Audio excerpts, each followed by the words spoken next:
So I think people want something that's special, something that they could hold on to and keep forever. Maybe something they can pass on to their children and their grandchildren.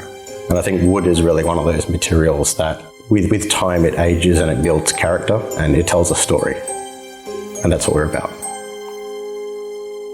Hi, my name is Aaron Wooden. I work for Wooden Forge Gaming Accessories, and we make quality-made Australian hardwood gaming accessories. Wooden Forge started about a year and a half ago.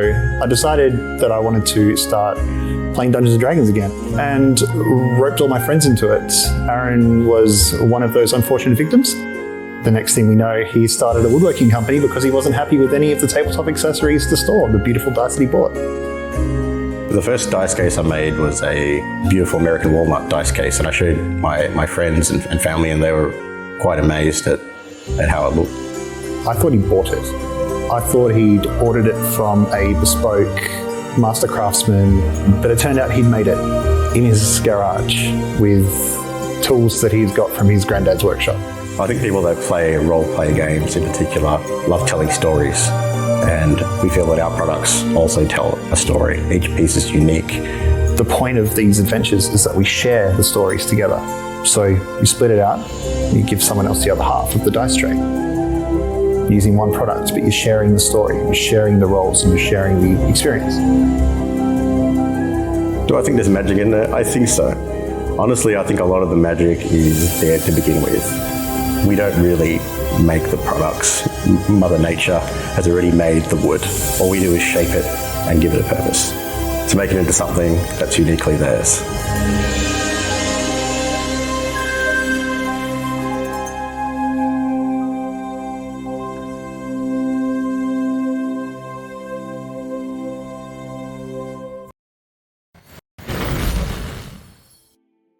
G'day, champions.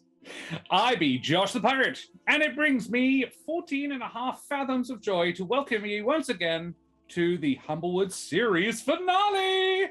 Above me, I have my hearty crew, the incongruent Rachel Foucar, the incorrigible Mitch Earnshaw, the inconsiderable Dan Suelto, and the incontrovertible AJ Winters. And behind the scenes today, we have the gelatinous goober himself, the inconceivable Serum76. We must also shout out our incredible artist, Breepie, whose artwork you can see on the screen right now. Benneck's up there for you to look at and enjoy. And there you can find their details up in the chat. I'm sure Serum will slap them up there. And the Deck of Many, who are the minds behind this particular setting, what we are inhabiting in this game year. It is also incumbent upon me to note that Wooden Forge are back on board as our sponsors for another season. They design and manufacture high-quality wooden tabletop gaming products using beautiful Australian and exotic hardwood. Yes, they do. Like this here, this beautiful thing in my hand right now.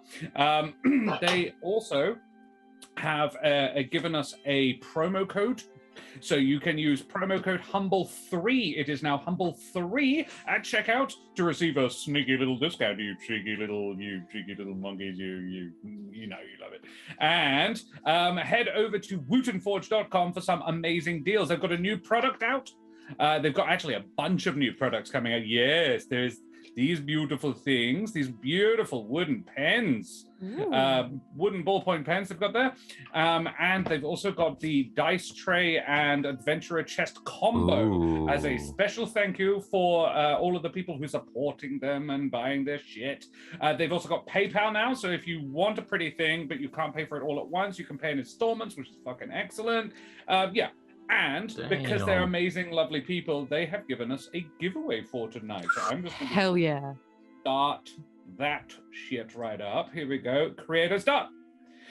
So you can type !ticket in chat to go into the running to win a beautiful Tuet wood pen and leather. It's got a leather sort of carrying case as well. How excellent and gorgeous. So yeah. Go for that. !tickets in chat. Wooden Forge, Tuet pen and case. That is the correct one. Very well. This is the Jarrah one, by the way. If anyone was there's three different woods. Tuet is a lighter color. Yeah, Tuet I think I just got the Tuet one. I ordered it just the other day. Stunning. Nice. Or it was the Jarrah. It was a pen. It was a pen.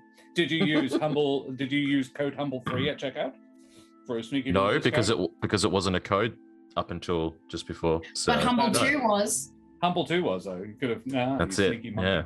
Alrighty. Well, guys, I need to ask who the heck you all are. Who the heck is everybody? Let's go with Rachel. Rachel, tell me who the heck you are. Hello, my name is Rachel Foucar. I'm a writer, actor, and creative trash at large. You can find me on Twitter and Instagram at Rachel Foucar, and you can find the book that I wrote, The Rings of Mars, right here on the internet. It's a sci-fi book. There's shenanigans in space. It's a great time, and you should read it if you like stuff that's in space. And if you don't like stuff that's in space, you can, or if you do, you can see I'm in a fringe show is what I'm trying to say. I'm in a fringe show called the B-Plot Girls. It's got nothing to do with space. It's got songs and comedy and social commentary, but that it doesn't bum you out. It's good. It's a good time. The B-Plot Girls. You can get tickets now. I'm very articulate and cool. Yeah. She's even better with the script, I promise. Very articulate and cool. Not going to disagree. It's also worth noting that the Spellfire bar is only at 20.2%, so Rachel seems to be reasonably We're safe. God. Oh, no. Oh, well. Next up, Mitch, who the absolute heck are you? How you going, everybody? I am Mitch, lover of angry dragons. We are here today to do some amazing D&D with these amazing people. You can find me on the Twitter at that link that was there.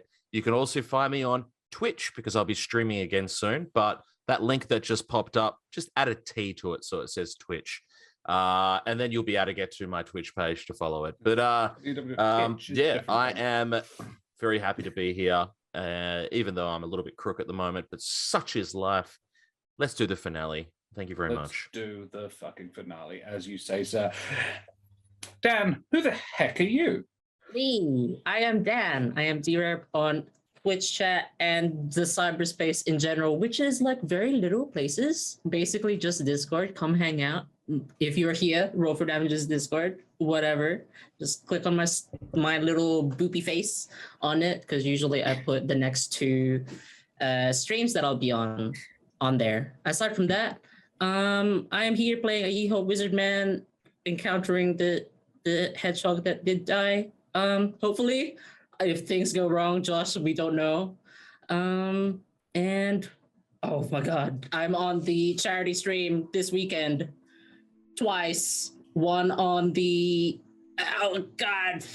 one on the 4th and one on the 5th. Days. I'm on either day. Come find out. Abort. Okay, take over.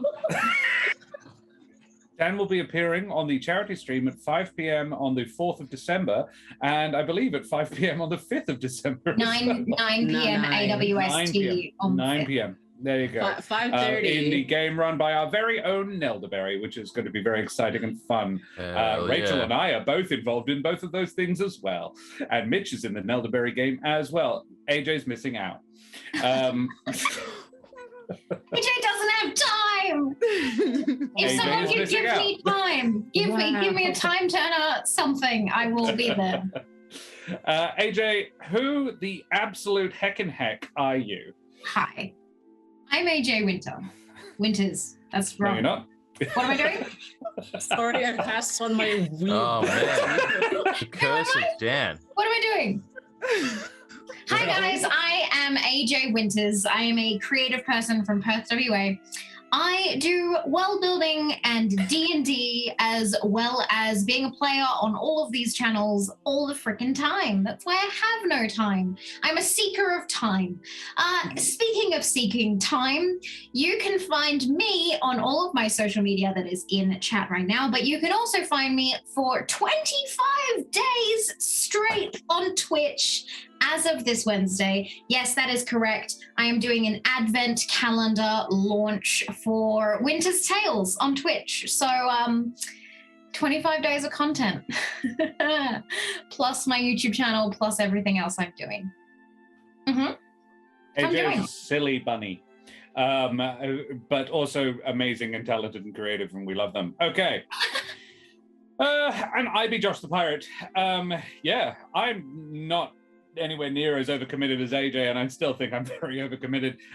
You can find me here on Roll for Damage on Monday nights, where I DM the Humblewood, but you can't actually, not for very much longer, because I won't be here next week. Because it's the season finale, but I will be back the week after that to do a little bit more Humblewood for you cheeky little monkeys, because you just can't get enough of it. We have a secret fun crossover event between Flocks and Fire and Monsters and Magic starting on the 13th of December, so yeah, come back for that. Otherwise, you can find me on my own channel, Corsair's Cove, where I DM more Humblewood, and we also have One Shot Wednesdays now starting up. Beyond that, you can check me in the Real Life Meat Space, where I am in Fringe. You can check out my face and voice at Paparotica at Fringe World. And if you like the majestic voice, but you think I can stand to turn the face down a bit, I am part of the 5e D&D podcast, There Be Dragons, where I play the infamous and deadly pirate Scan Felspar and his little dragon, Krosh. So, I do have a quick clarification to make for the audience regarding Trish's spear.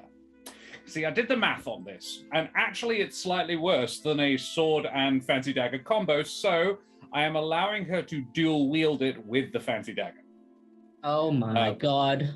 Which is actually quite good, but she doesn't get the rage damage on the fights on the fancy dagger, just on the spear, which makes it still better. Right. I must also remind our foreseen, foretold, and possibly even predestined audience to please like, follow, and subscribe to all the things. We have all the socials. You can catch up with the episodes you missed on our YouTube. And it's also worthy to note the Spellfire bar down the bottom of the screen. Any donations, bits, and subs all go to fill it up. And when it gets full, we fuck Rachel over. Yeah, we do. We fuck Rachel over. I'm glad you added the over, because I thought there was a slight pause, and I was like, wait, what? Yeah. I was concerned about that pause. We fuck Rachel up. Over a stack of copies of her book. Yeah. I feel like that's a weird dream I had at some point. No, bail. Pull out. No. Somebody else has to do it. Well, I think now would be an excellent time for someone to stop and talk off into the void for a few minutes. Mitch, how are you feeling? I'll take it today. I was part of things this time around. Well, while I was allowing the other three to shine for a while, I stayed back at Mowenchi's, and where the did it go? Wonderful. Went Mowenchi's accommodations, entertaining her child, which remarkably wasn't as painful an experience as one might have thought. My three companions returned, having successfully completed the task set for us by Charybdis, but unfortunately, along the way, they needed to use force and left casualties behind. By the time we left, Gaius's troops had been made aware of the missing horn and dead guards, presumably, and we entered the streets during the beginning of drama. Drama we definitely avoided, mind you, as we saddled up some monstrous creature that was promptly named Timothy, for some reason, by members of the group, and made our way to the gates. With some skills on the part of Trish, using sleight of hand to hide the genie lamp, and Jude, in a remarkable moment of composure, managed to sweet-talk our way out of the city of molten glass without all of us getting killed. Next stop, Helvig. We began our march across the beautiful nothingness, an aptly named desert of nothing. Along the way, being blessed with the sight of a migrating pod of sand whales. Marvelous sight indeed. Until one came up directly below us, sweeping Trish away with it. Trish enjoyed her ride, though, which hasn't been her experience with recent rides, if you catch my drift.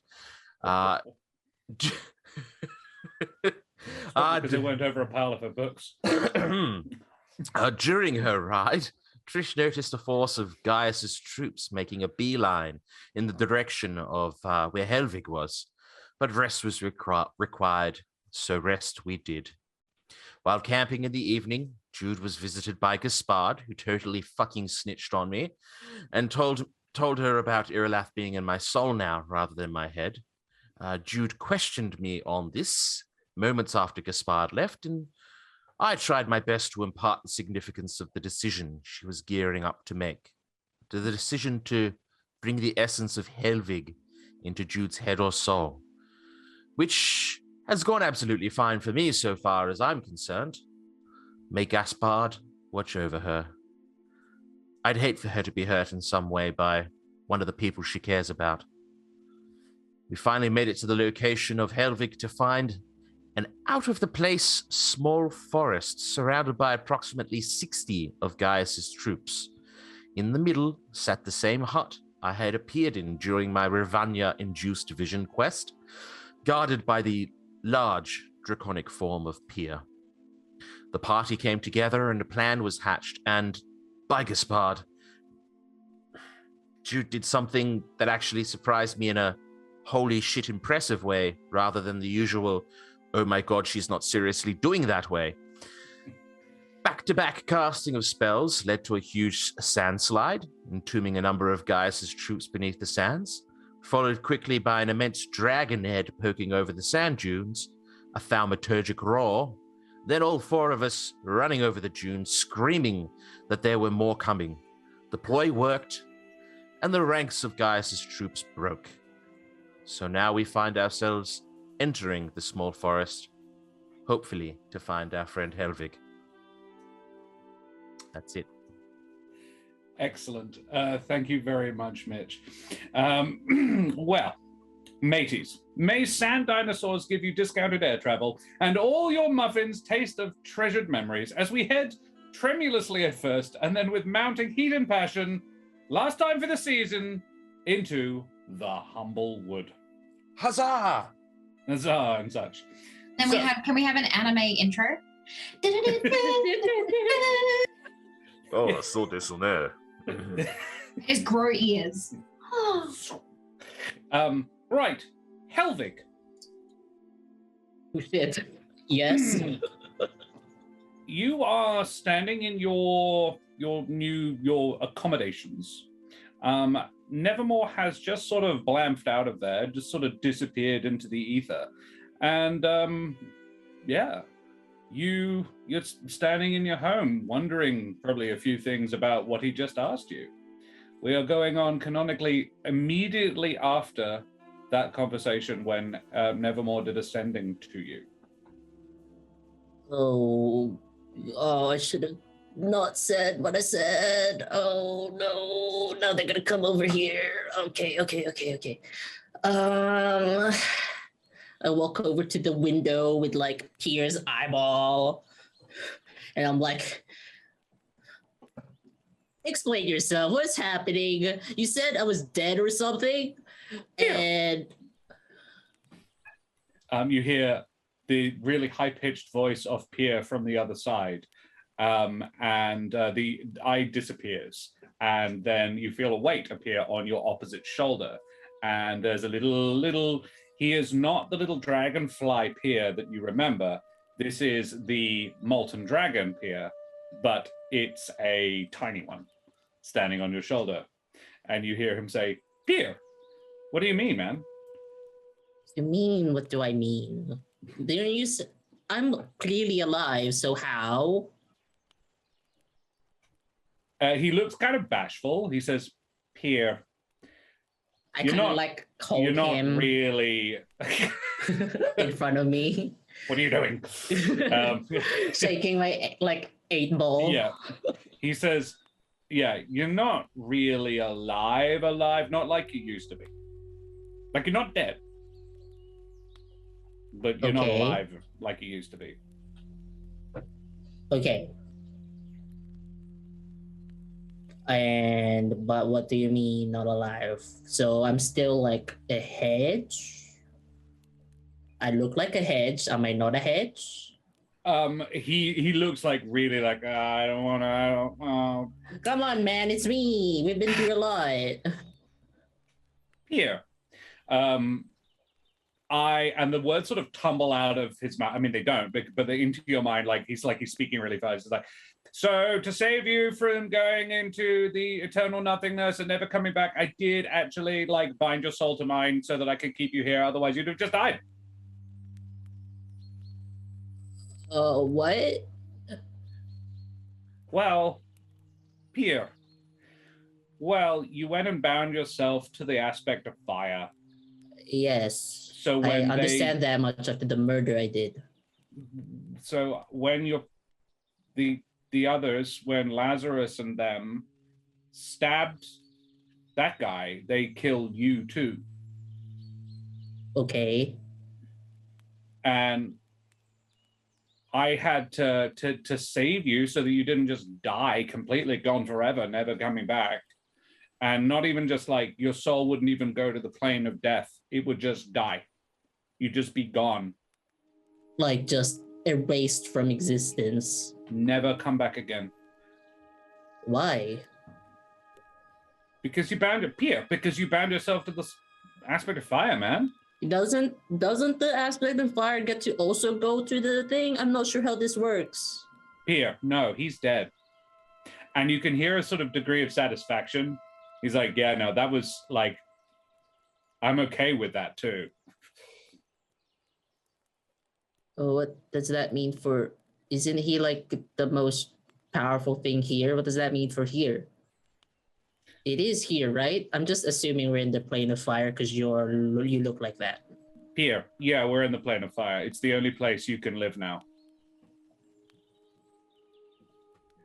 It's really the only place I can live. Oh, I mean, that makes sense. You're a fire dude. I'm not a fire dude. Pierre, the reason I could live on the material plane was because the aspect bound me to you a bit.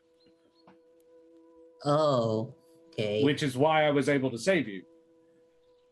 Because of that bond. I was able to, when he was weakened because he was dying, I was able to transfer your bond to him to me. Okay. And that made you not die because I like you. Oh, weird. But thank you. We had good times, and I wanted to see if I could save you because I've never really had a friend before. Did the aspect had a friend? No, he was an asshole. He had no friends. Are you Yeah. sure? It kind of felt like a bit lonely. Maybe that's just me. Yeah. Oh, he didn't have any friends. No, but that, like, I don't know if he cared, or nor do I care. I care. He's a dead little now. bit. Well, he had you, and look where it got you. Yeah, but we didn't really get to talk. Yeah, because he wanted to burn down everything you ever saw or lived with. I guess. Yeah. Which I kind of get, but I know that that's not what you want to do, so I respect that. Like, don't go into somebody else's house and burn it down. You have to ask their permission first, you know? So is this real? This house, this tree? Here, yeah, it's real. I made it for you. You can just make not fire things. Here, not a lot, but some. I'm pretty much at my limit just making this house and the small amount of trees around it. Thanks, I guess. So is the aspect just gone? So you said we were like bonded before. Is he, I don't know, is there like a part of it in us still because we're bonded? Here, no, all gone. I got rid of it. Oh. Well, I didn't really. I pulled you out of it when it died. Okay. But we didn't take any with us? No. Okay. Here, I had to let it die. Otherwise, it would have dragged us down too. That That's Borealis fine. thing killed it. Oh. It was Josh is using this is Josh explaining it to the audience, like matter and antimatter. It was a mutual annihilation thing. The Borealis, and like that. You didn't just destroy a bit of the plane of fire, you also destroyed a bit of the plane of ice. Okay.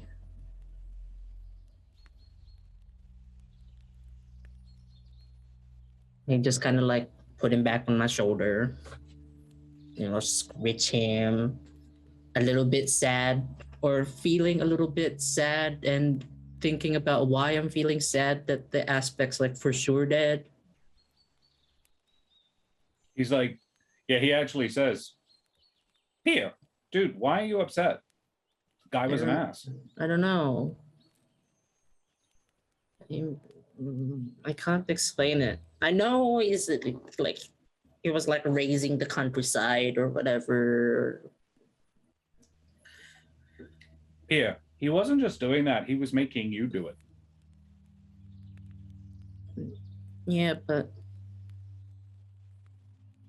I don't know. I just kind of like grew up thinking that, well, everything's not like clear cut, like asshole, not asshole, right? Here. And this place is always on fire, and I guess I can expect people that have their houses always on fire to be kind of a little bit like rude and dickish about things. I'm not sure if that's just because somebody lit their house on fire or if that's just them, you know? Here. You see, this is why I like you, man. You never prejudge. You're so, yeah. You're just nice, and there isn't very many nice people here. I thought you were worth saving. Thanks. Just thinking maybe if it was different.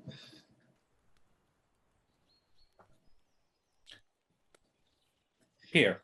Well, it's not. Hey, is there anything else I can get you? Like, I know it's a bit Spartan here. Do you need anything?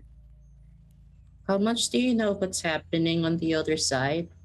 The actual place I come from, I mean, not like, because Here, I got no clue. Okay. I have no eyes there anymore. Was that person here before from there? Yeah. Ah. Don't you remember? He's the rich guy. Oh, right. I didn't get a good look at him. The one that's like, whole personality. Yeah, no, I remember. I remember. Yeah, like there's a yacht and a lake. Yeah. Yeah. His entire personality was based off who his father was. Yeah, I remember. Yep. I hope he got better when I was gone. Here. You think that's likely? Well, he looked like shit, so I guess some change. Embracing adventurer poverty. Anyway, I'm just rambling now, I think. And then he sort of perks up. Pierre, dude, I gotta bounce. I need to check on something outside of the forest. Are you good to stay here? I don't think I can leave. I mean, if you really, really want to leave, you can, but it's not safe out there. It's and I like playing a walk fire. around the forest. I understand the fire stuff. Here. And where there was no door before Helvig, a door appears. Yes. And Pierre says, just don't go outside the forest, yeah? Like if you get to the edge, there'll be a big lot of sand and it gets super hot. And I know you don't like that. No, I hated that the first time I was here. Yeah. It's going to be worse because, yeah. Okay. I walk around and I'll probably spend the rest of the time trying to grow stuff. Like, is my magic still a thing? You would discover that your magic is still a thing, but you get the feeling that it's illusionary. Like you can affect. I try and touch it, but it's not real. Oh no! It comes into being, but it's only real for you. Oh. Like you can see it and you can touch it, but but it's because you made it. DM, question to DM. Was I'm trying to remember, was Helvig there during the fire sad ghost person? Yes. You know what I'm talking about, right? Yeah. The Flame Spectre, yeah. So is it Pretty kind of sure like that was that? just before that Ash Snake. No, you're not like damaging anything by your presence. It's there. The whole thing is made specifically for you. So it's real to you. It's more real to you than anybody else. Yeah, that's it. I try and just hang out with some fireflies that if they exist. Yeah, no, there are no fireflies. What the fuck? I feel so That was so lonely. that was the in aspect of place. fire thing, not you. That's fair. I mean, if you want to imagine some fireflies, some would appear, but you would be making them, and you know that. Like you can, and you'd see them, and they come up to your hand, and you're like, it's not the same. Yeah. You can't even talk back to me without me thinking of what you're gonna say. Yeah. Pretty much. They're not sentient. Okay. We will go to the party where we left them. They had just run past a small army being hotly pursued by an angry dragon, and into a small wood where they can see a cabin housing the mortal soul of their buddy Helvig. So the sand turns to grass beneath your feet as the trees close in around you. The desert heat fades and quiet peace descends. Even the roars of the dragon and the screams of its victim are gone. Now that you are past the guards, what do you do? That hut right there looks very much like the hut that I saw in my... You cannot see the hut. I thought there was a hut in there. Oh. You could see it from the top of the hill looking down, but it's 500 feet wide, this forest, and the hut will be in the middle. So as you're entering, you cannot currently see it. We have to make our way towards the middle to find that hut again. That seems easy. It's the same hut that I had in my vision from Ravania. I'm pretty certain that's where we'll find Helvig. Okay. Okay. We should probably look like ourselves when we get there, so maybe let's turn off the illusions. That is a very good idea. Don't want to freak him out. Yep, so you deactivate all four of you, given that he's never met Benneck. Yeah. Yes. That'd be very weird if I was as... yeah, he would. Okay. No? Sure. Very well, you do that. So you make your way into the forest. Can I get... Who would be leading the way? I think Probably Nevermore. Nevermore, right? Nevermore knows what I will the- happily stomp my way forward, sure. Nevermore, please make me a survival check. Oh. Oh, good. This was a bad choice. Oh, you know. Oh! That's 20! Yeah. Nevermore, you Remember the Lead the layout. way. because of my- yeah. you lead the way in for about 5 minutes of walking. And after about 5 minutes, you're like, we definitely should have gotten to it by now. You feel like you've been trying to get there, and you definitely have not gotten there. The whole place is only 500 feet across. If you walked in a straight line across it, it would take you no more than 3 minutes to get across from one side to the other. You've been doing for 5. You think, and with your nat 20 -1, I will still tell you that, you think you have been magically misled. You, whilst you try to set a straight course, you are finding that probably with your perfect recall, you can tell you're being sort of magically sidelined and magically turned away from something. Yeah, we should be there by now. I'm pretty certain we're being magically effed with a little bit. Well, shit. Why? Well, presumably because Pierre doesn't want us going anywhere near Helvig. But Pierre let us through, no? Well, yes, but only because we were helping. I'm sure Pierre's probably going to appear shortly and put us in our place. Let's... What's the compass doing? What is the compass doing? Good question. Look down. The compass is pointing in. It's pointing off to your left. Smart thinking, Trish. Thank you. Let's follow the compass. Is that a compliment? Make It was. Nevermore. If you're making, if you're going to follow the compass, make me an Arcana check, please.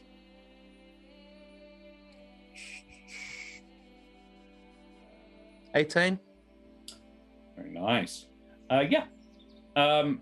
You still think it takes longer than it should. But another 5 minutes of walking does bring you to a small clearing, perhaps 80 feet wide, with a quaint little cottage, a cabin in the middle. It's quite a steep thatched roof and a stone chimney. The walls are made of wood. There are several small windows, but where there should be a door, you can see this from the gables. There is just a blank wall. So normally there would be a little archway over where a door would be. There is no door. It's like someone the person who built it had every intention of putting a door in, but then budget cuts. And they just made a wall instead.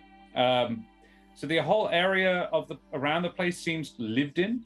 There is a water trough and a well. There's a wood pile and a chopping block. There's even a welcome mat. But there is no door next to the welcome mat. What do you do? Should we call out for Helvig? Yeah. Couldn't hurt. Take it away, Jude. Helvig! Hello? Jude. It's us! Make a perception check. Anybody who wants to, but Jude specifically. Perception. Check. Very bad at those, so I don't roll. A 4 from Nevermore. An 8 from Trish. Maybe I 13. should, though. Maybe I should roll. A 13 from Jude. Eh. Jude, your I knew sound it. comes. You're hearing the shout you make comes back. It feels like you're in an echoey room, like a cavern or a cave. But it does. Yeah, it sounds like it echoes back to you, quite tinny. Do I see a rock? There are a few. I How pick big a up rock? like a Okay, right. little- Yeah, like a stone on the floor, sort of Yeah. thing. Yeah, sure. Okay. Yes. I It pick up looks a some. little bit like a frog, and then you rotate it, doesn't anymore. Huh. What is with froggy rocks? I will throw a few at the little cottage. Sure. What are you aiming for specifically? Like, I don't know, there are a something cou- romantic, like when someone throws pebbles at a window. Okay, cool. So you're aiming at one of the windows. Smash, go. Sure. Make Breaking a. in. Can you make I guess an attack roll with? Strength Yeah. or attack? No, it'd be a strength roll, because you're not proficient with rocks. No. I We mean, the haven't amount of done the, like, experience you skip guys have got practice. with the amount of experience you guys have got with frog-shaped rocks, you should be. Yeah, no, Jude, you don't hit the window, which is probably for the best. You do, however, hit. It is still a wall. You hit a wooden wall instead. Let's just walk forward a little bit more. How close are you? You're You said we were on the edge of the clearing, so maybe if the about clearing's 30 feet away from the house itself. yeah. So we'll slowly move towards it. I'm going to be peering towards the skies to see if Pier appears. But yeah, we might as well just move closer. I'll Sure. put a hand on my dagger, but not like whip it out or anything, just in case there's some kind of weird bullshit shenaniganry that's gonna happen. Noted. Your voice still comes back tinny, Jude. Weird. Why don't you use your message spell? Ooh. Trish, did you have anything to add? I was going to try something, but I'll let Jude message first, see if that works. Okay. Hello, Helvig. We are outside your little cottage that doesn't have a door. Don't know why it doesn't have a door. Helvig, you can. Jude, I'm going to say that you see through one of the windows. You see movement, but you probably can't make out what it is. Helvig, you hear Jude's voice in your head going, Helvig, we are outside your house. We don't see the door, but we don't know why it doesn't have it. I don't remember exactly what was said, but yeah, you hear that. Close. You're in bed, and yeah, I imagine you wake up. I sit up and I'm like, weird dream, but okay. I start to walk around, and then do I have my cantrip? I would attempt to message back in case it was real. Yep, you have all of your magic. I'm like, message, hello, Jude. This is a test to see if it's real or not, because this place is very weird. Yeah, Hedwig, it is true. Hello, welcome. I like We are rush over the here window. outside your door, but you do not have a door, so how do we get in? I don't know. you run up to the window. Yes. Yeah, guys, you see Helvig at the window. The only difference between the Helvig you knew and the Helvig you see is that he's not Silver the Hedgehog anymore. What the fuck? Nerfed. Can you open the window, Helvig? Probably not, but I will try. No. None of the Helvigs, none of the windows open, Helvig. None of the helpings open. None of the Helvigs open windows. Don't suppose there's a door on your end, is there? Also, it's so good to see you again. Yeah, I'm glad you guys are. I was very concerned that when I said to Nevermore I wanted to be saved because I was in the fireplace. But I'm glad you're all intact, it looks like. Yeah, Who's we're that heroes. By the Who's way, that meet guy? Benneck. Have a conversation with Benneck. Oh, we're just gonna have a conversation right here. I mean, you guys have like, it's just your friend, So isn't much it? time. Oh yeah, this is Benneck. Meet Benneck. Benneck, this is Helvig. Hey.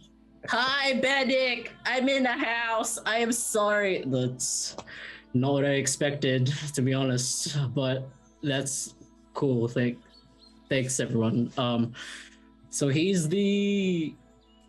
Yeah. He's the one Yeah. we're looking for. Mission mostly accomplished. Helvig, Helvig, let down your spines. Let us come into your doorless cottage. Oh no! Well, but I don't have silver spines. Here the door opened before after Nevermore left. You did do that. Oh, I send a message to Pia. You do not hear back. Yeah, he is outside range. I'm gonna start pacing around the building. Yeah. I'm gonna stand on the welcome mat and knock on the spot where a door should be. Trish, make a. Believe it's a. I'm just getting the spell up. Can you make me an investigation check against Helvig's spell save DC? 14. Okay. Wait, sorry. That's the Oh. wrong sheet. Ooh. Ooh. No, Yeah, no way. you just bang on a wooden wall. Well, I tried. Why is it? Well, the whole thing's wooden. Oh, The whole wall is wooden. Go up and wrap my talon on the window. Yeah, it's It just just glass. seem to be glass. Yeah. Trish, do you mind smashing this, maybe? Oh, yeah. Okay. I'm gonna break your window. I hope that's cool, Helvig.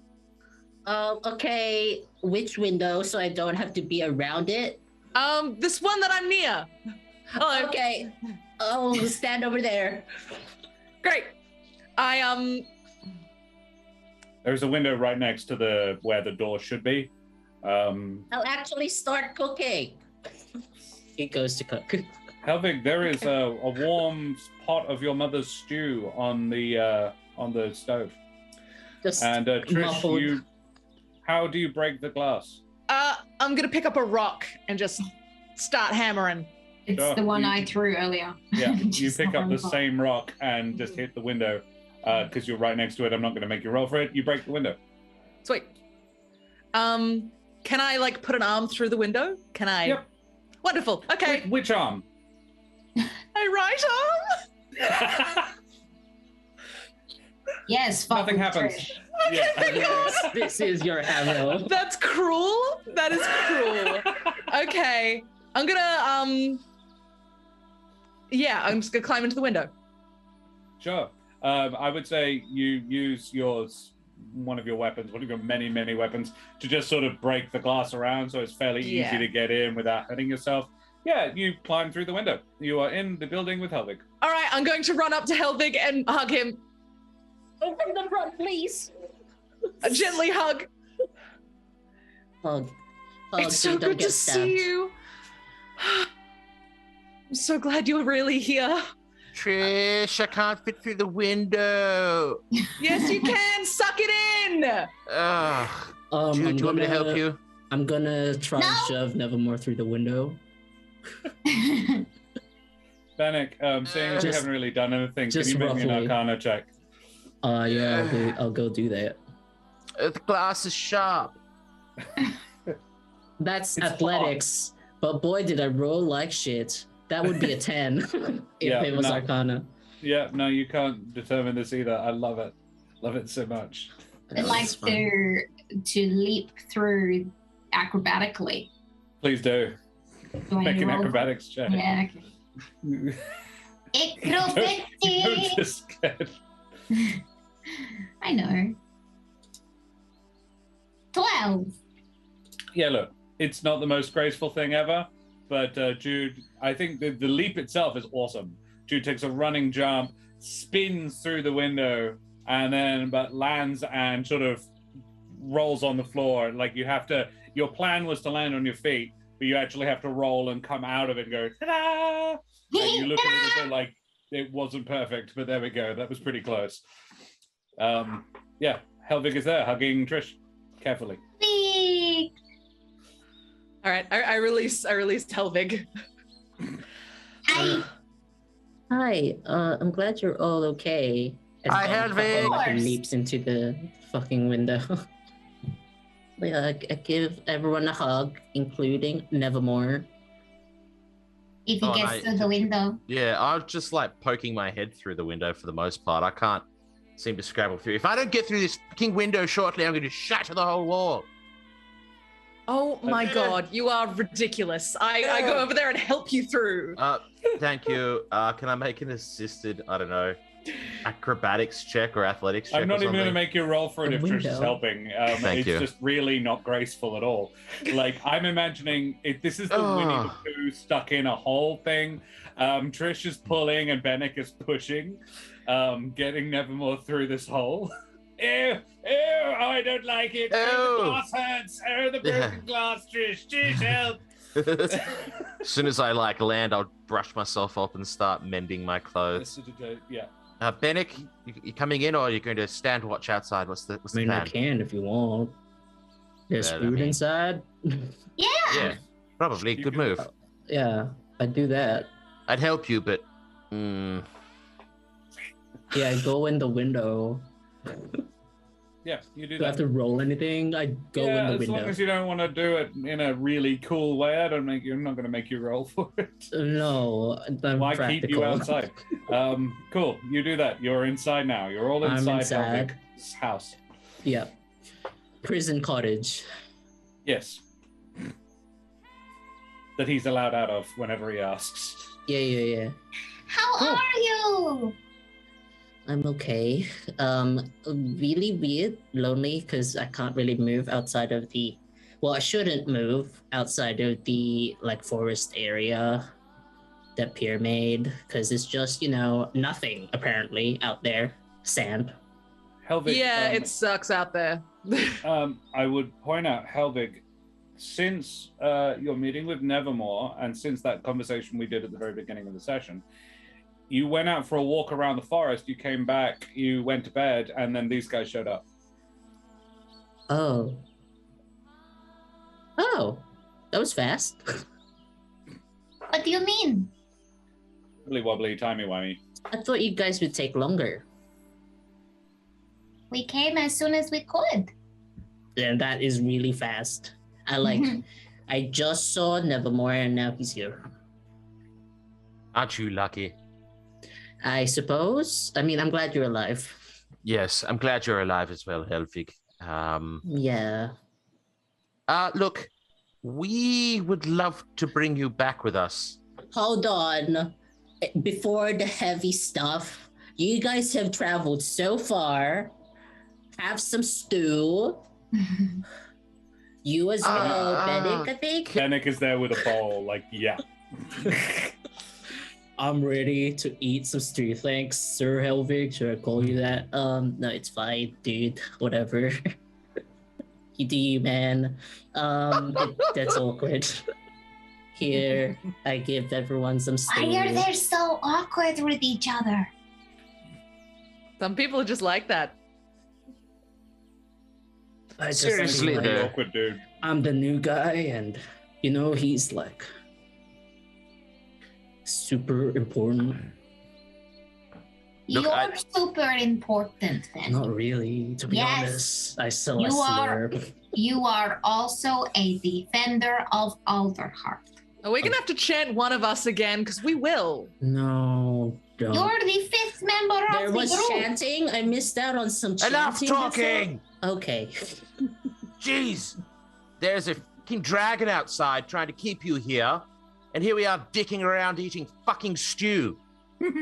Helvig, we're here to get you, to save you. Do you want to be saved? You said yes before. Do you want to be saved? Well, Sorry for yelling. I put down my stew because the atmosphere got really tense. Of course I do. It's just I look around the table with everyone sitting. I don't know if we'll have this moment again for quite some time. This moment being just all sitting around together. Yeah, eating. Is Pierre going to eat us when Pierre gets back? Probably Because that's not. my concern. That's my concern. And we have a way of getting you back, kind of. So, Yeah. you know, Look, we've got a pretty solid idea of how to get you out of here, but if you want to take a moment, that's okay. That's your call. We can sit and have dinner. Do you want to sit and have dinner? if I would everybody wants like to that. sit and have dinner, fine.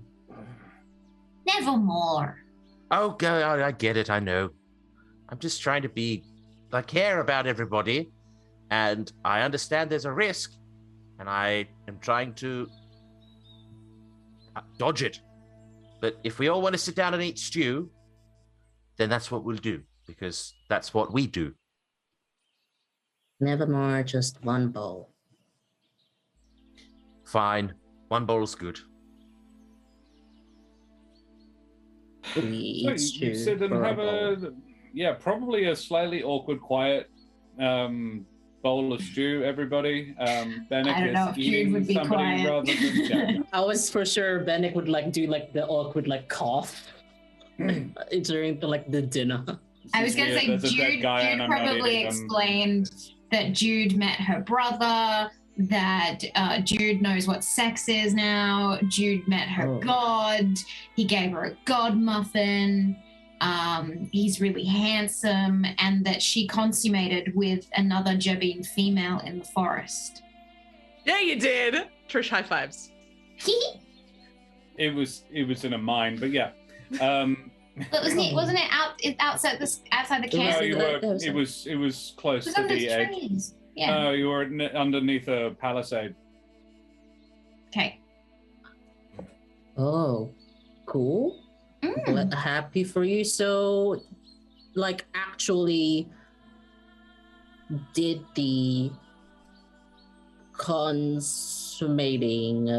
Yeah, we there were herbs involved, and we painted each other in this stuff, and by the end of it there was a statue of Gaspard. Is that just how? Nothing against your religious practices, but is that just how your Like your tradition is part of Gaspard? What do you mean? Like before you have sex? Or during? Oh God. What do you mean sex? There was no sex. Oh.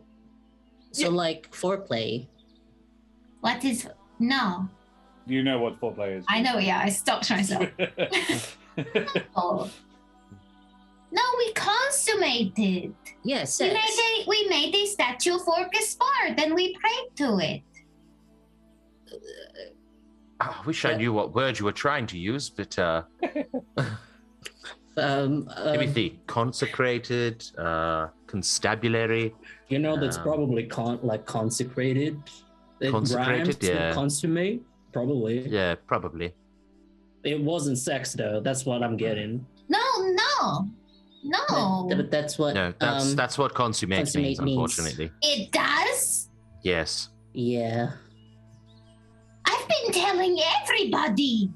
Oh, you have been telling everybody. I told the dean. I told all of the teachers. Oh no, do we have to go back and try and like have to... You told Kral? I Oh, told, God. yeah, I told Kral. Oh, you met Kroll again? Yeah, he's How was okay. he? Oh, Ralph's really? good now. He's fine. Mm. He kind of apologized, but not really. I am still, oh my lordy, oh Gaspard, I told Gaspard. Gaspard But knows. isn't he like I feel a like Gaspard god? knows. Yeah, he's Gaspard would a know. god. I'm sure he knows. I really need to learn words, you know, so this doesn't happen again. Shotgun not. Okay. But you do know them now, right? So you can just use words that you know for sure. Consecrated. Yeah. Okay. Not I'm gonna- consummated. I'm gonna peer out the window. Any movement? Nothing.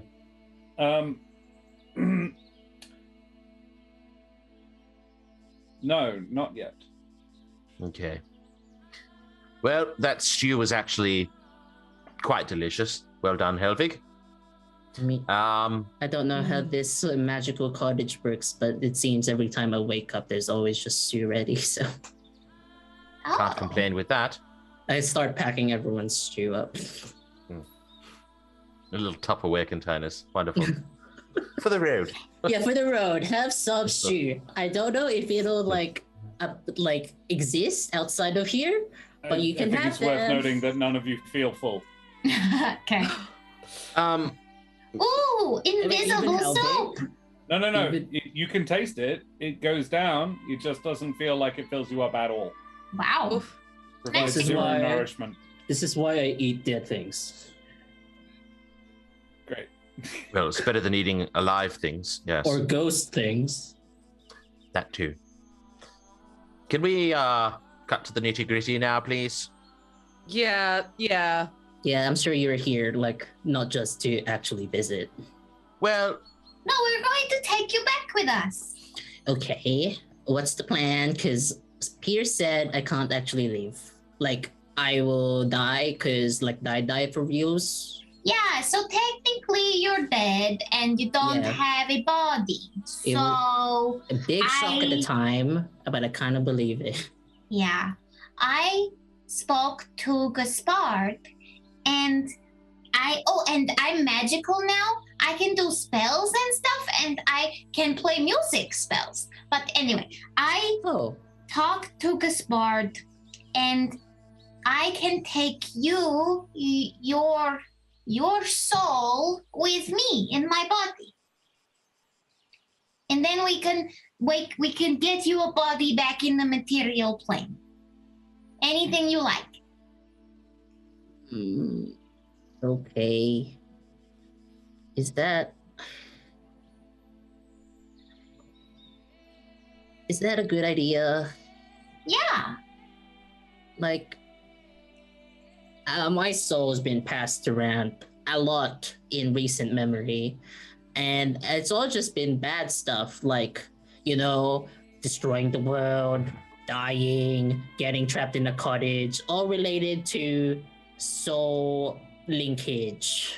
Helvig, just because someone's been passed around a lot does not mean they're not worthy. I get that, but like I don't want that to happen to you. I'm not going to die. No, but like, You mind if I explain to you, Helvig, in a more like technical sense?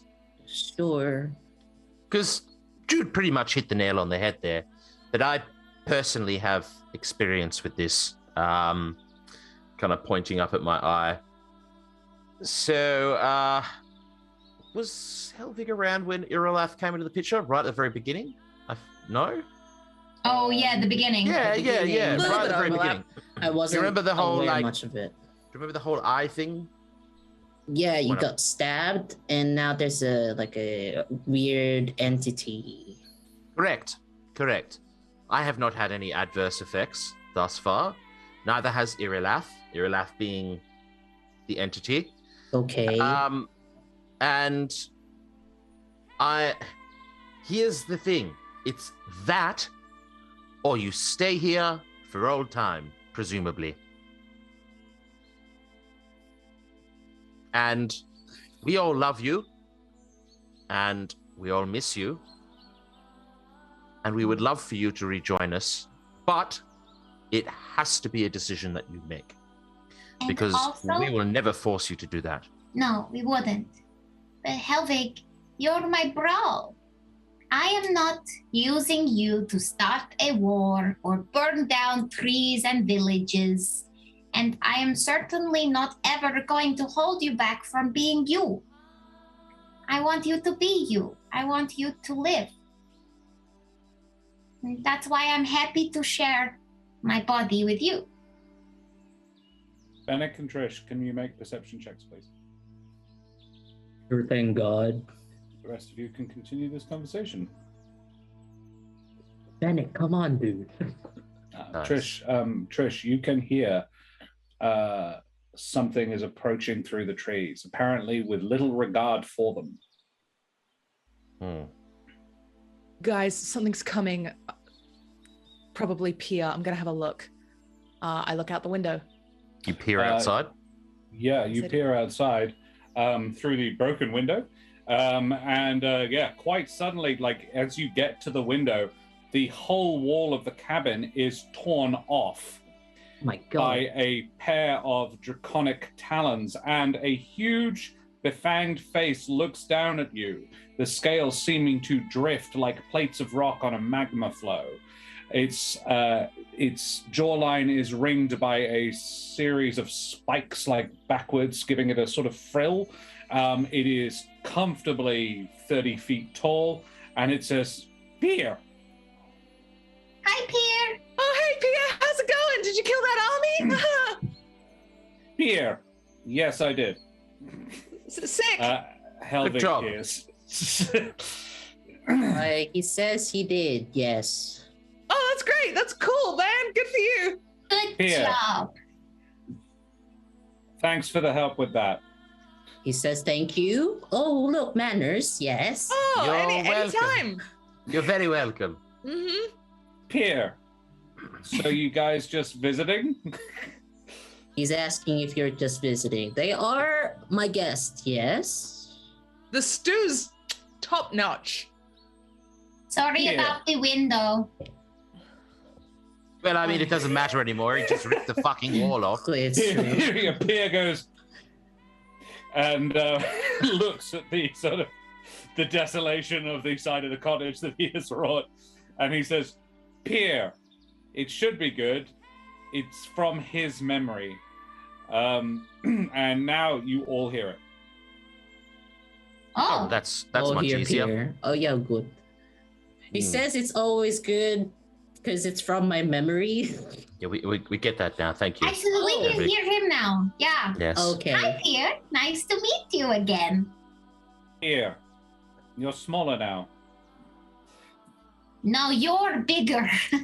Yeah. You're Yeah. giant. Can I I've get a always been rundown? this big. You just didn't see it. Oh, can I get a rundown who this guy is?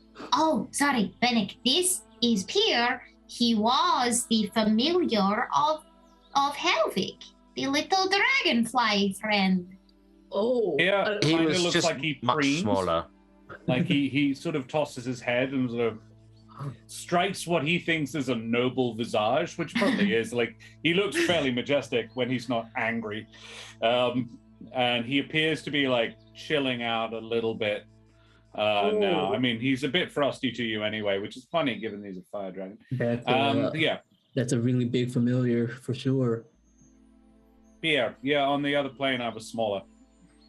That makes Sick. sense. And yep, somebody else, please. Yeah. We all love Helvig. All of us, yes? Pierre. Yeah, we do. Benneck sweats in the corner. Who is this guy? We've found a way to safely bring Helvig back to where he belongs. You don't have to protect him anymore. Pierre. Well. How? I just assumed he was asking how. Well, Yeah.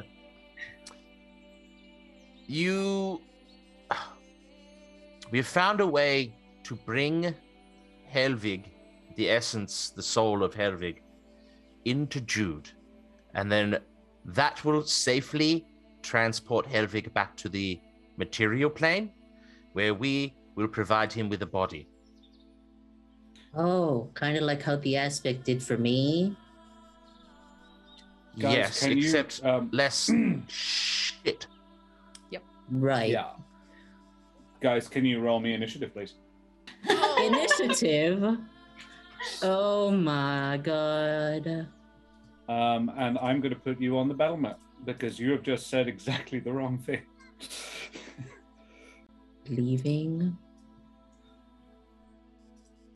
Well, why can't we be friends?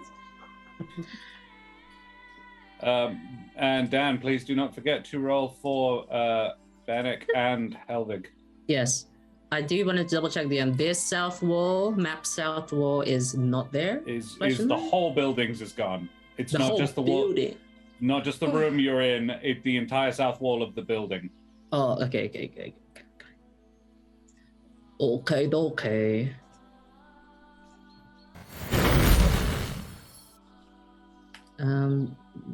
Weird, I can't click on anybody. Is that the same for everyone? Yeah, I can't click on anyone either. yeah, neither. Weird. Are they on the different layer, DM? Oh, I'm an idiot. No, you're not. I mean, Did ya no, goof but it? I'm a muppet. My bad. I did wonder why that wasn't working. Yeah, I will just let me fix. Why Um, can't we be friends? Why can't we be friends? Layer. Token layer. Oh, I see Trish's name. Token layer. It's happening. I can move me now. Hey. Representative dance during Thank you. Dynamism. Hey. dynamism. Dynamism. There you go. I wondered why that wasn't working. Cool. Pierre, the adult molten dragon. Yeah. He's a friend. Is he though? He's Yeah. Helvig's friend. Roll me initiative. I need to roll again because I hadn't clicked on my thingy. That's God. Yeah, please. I'll take the first because 16 is pretty good. I'll also take 7 the is first for Trish. Helvig's. Helvig, yeah, a 7. I got 7 18 twice. For Benneck. An 18 for Benneck. I guess let and me rearrange my. Jude got a my 7 setup that for I will this. change. Thank you. 16. So that's There you fun. go. Yeah. Basically, he is going to, there we go. Wow, there are 3 7s. No, there are just 2 7s. It goes out to all of you because without you buying it, What All right. Oh, What is that? What was that? All right. So yeah, Pia you can see when you say that, Nevermore, when you give that explanation of what your plan is, you can see his attitude completely changes. Trish isn't on the initiative order, by the way, or at least I can't see. No, she's not. Trish, can you roll me another one? It didn't clock in. No sweat. With your click on your character. Does it work? Yeah, that's fine. Thank you. Take the 25, dude. Cool. Yeah, definitely. Heck yes. There we go. Cool. All right. Yeah, Trish. So as you make this explanation, Nevermore, Benneck, you all see Pia rear back and assume a very aggressive posture. And he is going to douse you all in fire. Oh, good. And then we will begin combat. So can you all please make me dexterity saves? As he uses his... The DM, is Helvig going to take damage from this or no? No, that will not hurt Helvig. Okay. I am for sure going to cast Absorb Elements, though. Yeah. I'm going to use my re-roll that I see that I have. Very well. I'm going to burn. Trish got a 23. That's good. Benneck is going to use Absorb Elements. Yes, sir. Yes, sir. A 14 is not enough, I'm afraid, Jude. Poop. Yeah, and you are all going to get doused in fire. This is a different day, yes? To the... Yes, because we rested with the whale. Yes. To the heist. Yes, absolutely. Yes, it is. You are all going to take... 25 is going to be halved for Trish and Benneck, I think. Yes, Can I- because of Absorb Elements. Can I uncanny dodge on top of that, or do those things not stack? You may do that. Excellent. Yeah. 25 So, half Trish- to 12. Trish, you can half it to 12, which halves to 6. Fuck Jude yeah. and Nevermore, however, you do cop the full. Yep. And The then full it's- 25? Yes. Oh my god, are you okay? And then it's Nevermore's. It's Trish's turn. I have my arcane ward, so I was like easy peasy lemon squeezy, but Yeah. Okay. Well, that sucked, Pia. I'm not gonna lie. What the fuck? And I go into a barbarian rage. Yeah. Your like spear Mr. lights Flea. up as Trish's eyes. I am imagining Trish doesn't get, like, correct me, obviously, Rachel, if I am wrong, but I'm imagining Trish doesn't actually get, like, ragey, furiously, like, thrashing about. It's a focus thing. It's a cool anger. It's a determined anger. Yeah. ooh. It's a strategic anger, and as such, I'm not going to attack just yet. I'm going to use my other action to click my speedy boots. I'm just prepping. We prepping. Yeah, sure. Do you want I'm to also be all gonna- standing together? Fuck no. I think the fuck not. I'm going to back up to over here. Okay, you do that. Yeah, you zip out of the house, and it's now Benneck's turn. Oh well, fuck. I'm sorry if we were familiar, as I just kind of use my action because I haven't done it yet today. Wait, no. Did we cast Mage Armor during the? I don't think you I did. don't think I did, so I will do that now. Action for Mage Armor. Do a Power Ranger transformation as I'm running.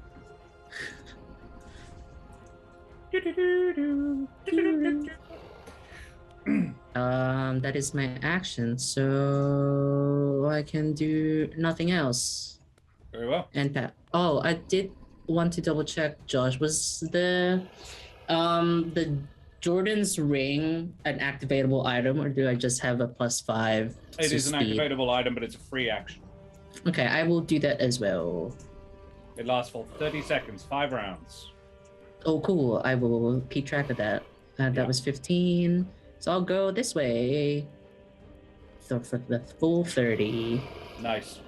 You are, yeah, cool. So you're now in stabbing range, yeah? I am in Very stabbing range. You do that. Benneck, he's going to use, Pierre is going to use a legendary action to tail whip you. A 21. Aha, bitch shield. You shield, yeah, and he misses. For his first legendary action. Jude, it's your turn. It looks like he cracks the air itself in front of me. Nice, very cool, like glass. Yeah. That's very cool. Jude. I am going to run. So Actually, no. I get twice the love. I don't think Jude knows that Helvig isn't being hurt by Pierre.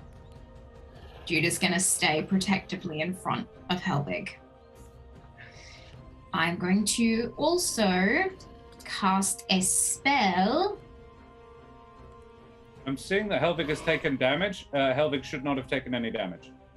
That's okay. That's just before in the past he has damage. Oh, sure. I have not deducted anything. Let me just bring it back up again.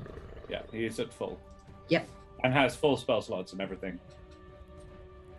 I'm going to cast Guiding Bolt. Nice.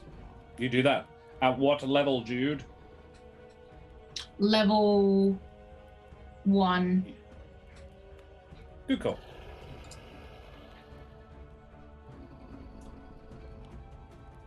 I think that's... I don't think that hits. A 10 does not hit. No, I'm afraid not. It shoots over Pierre's head. He ducks underneath it and growls at you. It's now his turn, Jude. I growl back, by the way. Yeah, Pierre is going to advance on you, Jude, as the only person who's actually done anything aggressive to him yet. And he is going to attack you. What are we doing? He is going to make, so first of all, he is going to use his frightful presence. Can you all make wisdom saving throws except Helvig? Nevermore, you pass. Jude, I'm going to say you pass as well. If I'm lowering the DC 1. Benneck, you do not succeed, but you're the only one who does not succeed. Jude and Trish pass. That's okay. He is then going to make a bite attack at you, Jude. A 22 to hit. It hits. For 24 piercing damage. I go down. And then he is going to swipe a claw at Nevermore. For 27 to hit. For 11 slashing damage. That hit, but I'm not out. Yep. Oh my god. No. Pierre, cool it. Jude is unconscious. Pierre ends his turn. It is Nevermore's turn. Pierre is right in front of you. Looks pretty angry. My eye is going to flash with light, and I'm going to reach down towards Jude, and I'm going to pump 2d6 of healing into her with my new Warlock Healing Light ability. Nice. So let's roll 2d6. Give me a second. There you go, Benneck, 10 if hit you points. Very nice. Benneck, I don't know. I believe you already used your reaction, didn't you? Yes, that's why I didn't attack of opportunity. That's very well. Jude, you feel 10 better. You've got a lot of perforations in you, but you're not unconscious anymore. Helvig doesn't belong here, and if you loved him, you wouldn't keep him here. Fuck you! Here. And I'm going to shoot a gonna trigger it from behind him, so like over here, and I'm Sure. gonna shoot a frozen or an ice or cold fireball. Nice. Mm-mm-mm. Let me just check. Whew. Ooh, 33. He is not immune to that. Yeah, cool. He takes 33 points of damage. Dexterity save. It's a dex save, yeah. Dex save. He has an 11. Wow, rolled really low. Yep, he takes the full. And he roars in irritation, probably. And I'll just shift across. No, I'll stay right there, and I'll put my arm in front of Helvig as if to protect. Very well, you do that. Yep, Pierre that's is my turn. Pierre is going to use a legendary action to beat down on Nevermore with his tail. Make a tail attack. A 16 to hit. That misses. My AC is 17. Yeah, And I cast Mage Armor when we were at the top of the dune. So you did.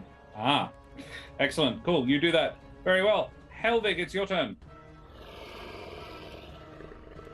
Oh, what are you doing, dude? Not cool, man. Helvig, you hear him say, Pierre, you can't leave me. I'm not trying to leave you. Can't you Here. just come with? No. Why not?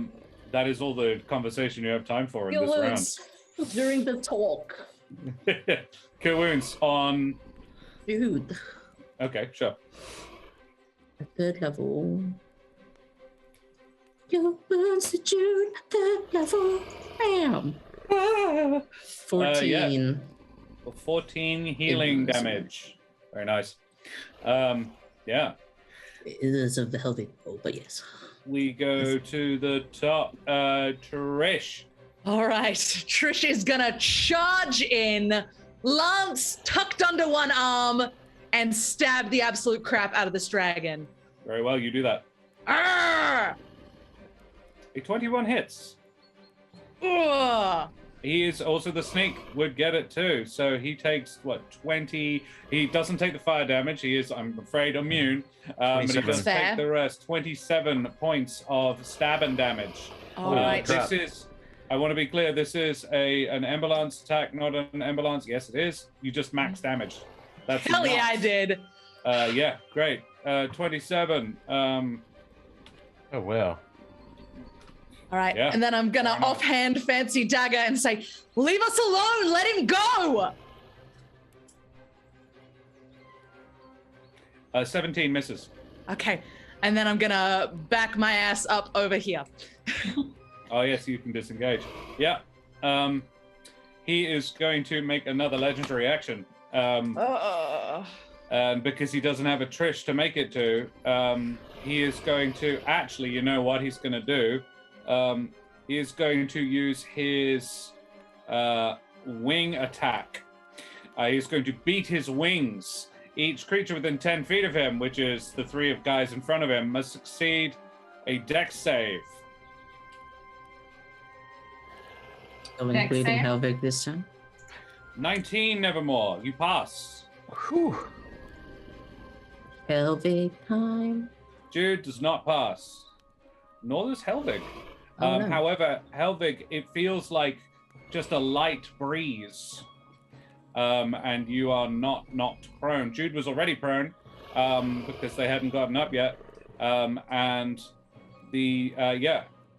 So Jude is going to take, because Nevermore managed to avoid it, 2d6 plus 6. 13 points of damage, Jude, as he flies over towards Trish. Benneck, it is your turn, Oh, and you God. are frightened of him. I know. You may, at the end of your turn, make the save again to not be frightened of him. That's okay. I will take my turn anyway. Yep. I can't move closer. Does it look like there are spells on Pier? How do you mean? Like, is he buffed in some way? Is he all natural? Make me an Arcana check. Is he all natural? Arcana, did you say? Yes. Arcana, bam, 23. Arcana. No, he seems au natural, baby. I mean, he is a denizen of the fire plane, but Yeah. as far as that goes, like, you have 0 experience with this kind of creature. But Okay. yeah, dragons aren't a thing in your world. But as Tolkien said, what's the point of having an adventure if there isn't a dragon in it? It's a good quote. I think I'm paraphrasing, but I hate everything. I take the dodge action, and that's it because I can't move closer. yeah. And yeah. Actually, you know what, Josh? I take that back. I will cast haste, so maybe I accelerate my fortune condition away. Very well. You can make the check to not be frightened now. If you Wait. want, you can roll your wisdom save. Yes. I'm just thinking because it's cinematic. Maybe cast haste on somebody else. Oh yeah, this is not further away from him. This is to the side. Yeah, technically, yeah.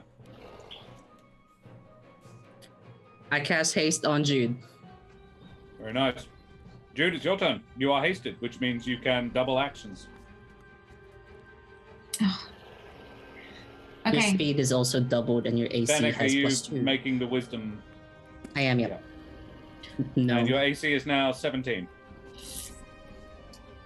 Jude is going to get up off the ground and walk towards Pier, close enough to put a hand on Pier's back leg. Tail? Yeah. Don't you want Helvig to live? Here, he is living. No, he's not. He's alone in the cottage, re-eating the same stew every day. Here, you take him, I'll die.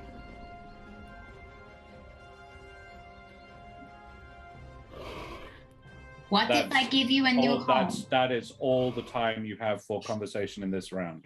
Don't I Is have that to in actually- all of our heads? No, that is like It's like an each round is accelerated 6 seconds. conversation. Each round is 6 seconds. You can talk to him for 6 seconds. Okay. You are hasted. It doesn't mean you speak faster. Just check. Just a faster conversation. No You worries. need to speak in Run. Celestial, then you can speak real fast. Yeah, I moved, so I'm over here. Right. Is that your? You use your action to talk to him? If that's the only thing I can do in 6 seconds, then yeah. You can do something with your other action if you like. I will allow you to make another thing with your other action, but it We've can't be been talking. raided. You can be I doing will- something whilst talking. Yeah, I will lay on hands and I will heal myself another 20 because I think I'm going to be hit by Pier Okay. again. You may well be. Monsters of Mayhem, welcome. Thank you for the raid. Raid emotes in chat. We are having a fight with a big dragon. How exciting. They're fighting an adult dragon. They're level 6. It's fun. Trish, it's now Pierre's turn. And Pierre is going to, in fact, to rock your body, can you roll me an !1 space 6 in chat?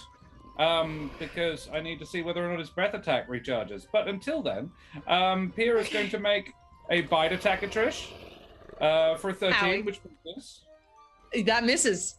pretty sure. And then 2 claw attacks. An 18 18's gonna get me. for 16 slashing damage. I'm which is- resistant to you are. slashing. You are, yes. And I'm And gonna then a further- uncanny dodge. Very well. And then a further 29 to hit for another 13 slashing damage. Okay. It's fine. I can only uncanny dodge once, so Yeah. that's fine. Okay. We got a 6 and a 2.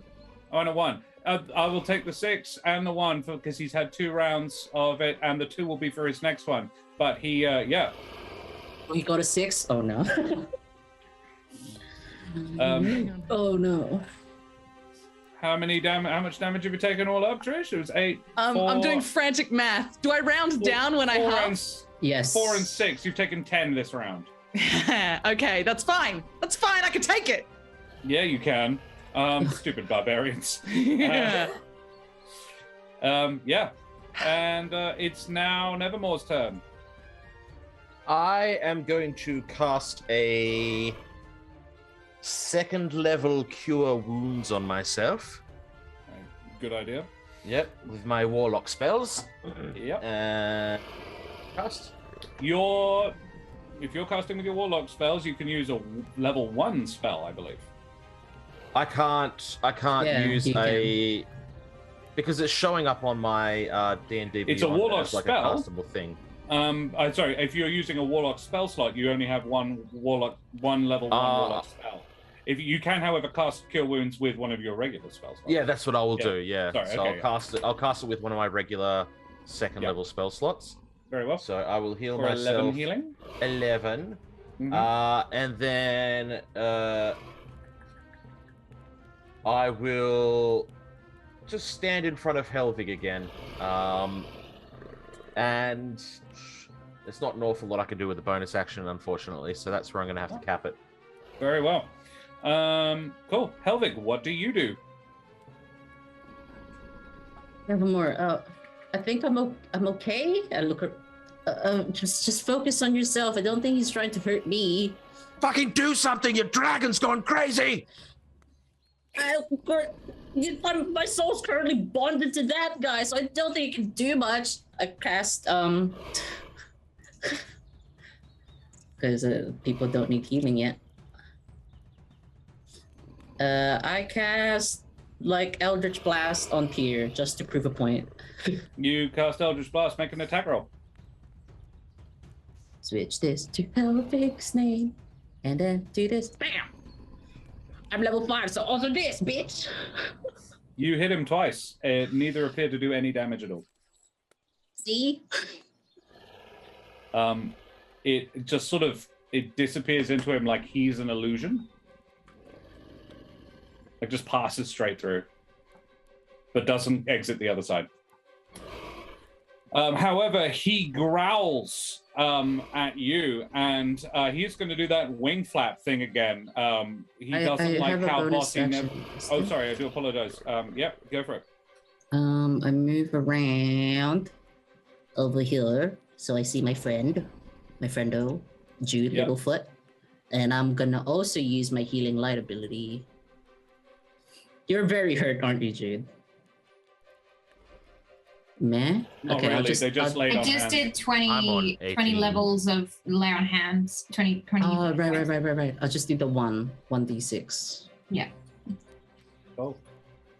Here you go. How much was that? 6. Or 6, nice. Cool.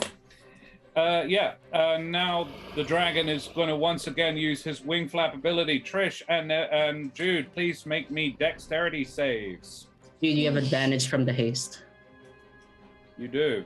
A 15 is still not enough. Oh. Neither is a 9. You both copping 2d6 plus 6. 12 points of bludgeoning damage, and you are knocked prone. Both of you. And he flaps back over here, crushing more of the wall. You're just throwing your weight around here, huh? Yeah. He is very much doing that. Well, Trish, he's it's your gonna turn. die.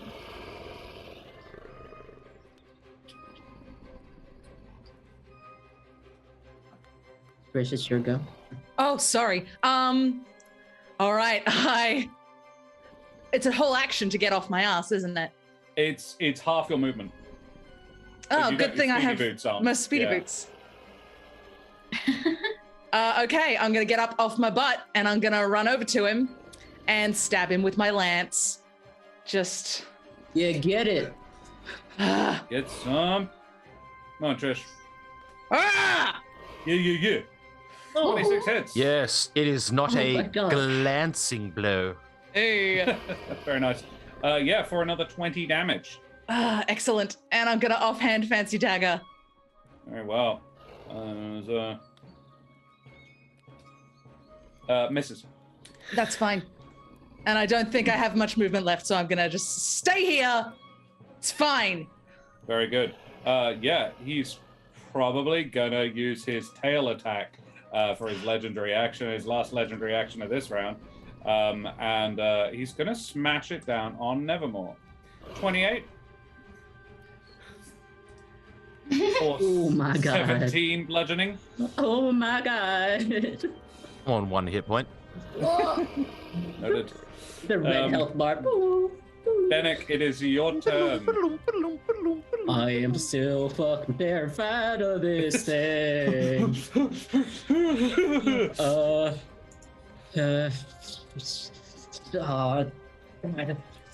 Come on, get it together, man. I try and just like shakily aim a longbow at him. I guess I You do shoot. so.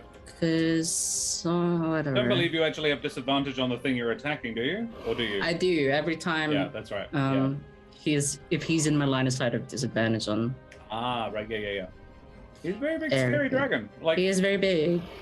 Benneck's response is in no way unreasonable. 18 though, An 18 hits. for 8 piercing damage. Look at you. You shoot here for 8 piercing damage. It's still alive. It can be dead. Come on, just sing to yourself. And if fucking dying now. Yeah, cool. You do that. It to make is. a wisdom saving throw at the end of my Yes, turn. you do. 15. Nope. Oh, Oh shit. no, 15 was it? You passed. Oh, cool. I lowered it by 1 because I'm being nice. Yeah, you are no longer scared. It's now Jude's turn. This is so freaking difficult because basically we have to ask him to sacrifice his life for Helvig. What if we find a way to do both? Not like.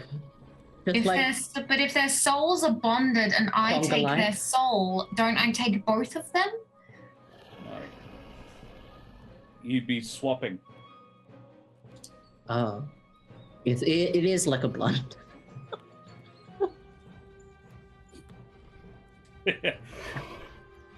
Helvig is a sharp, though, I would say. Okay. Wills. Okay. Okay. All right.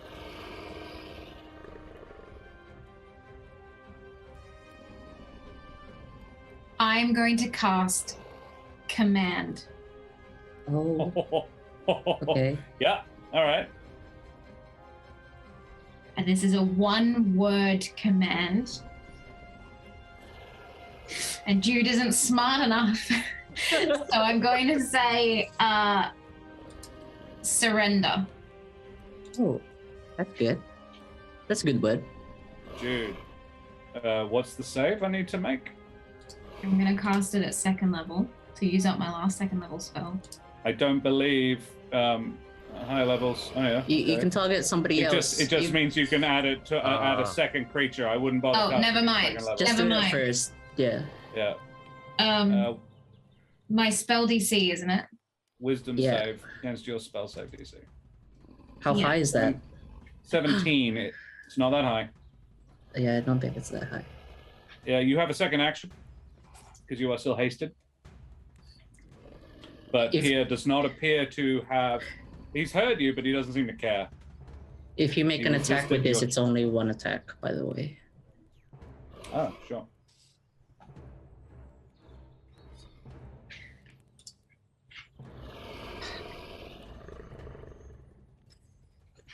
Wasted action to talk. Yeah. Yeah.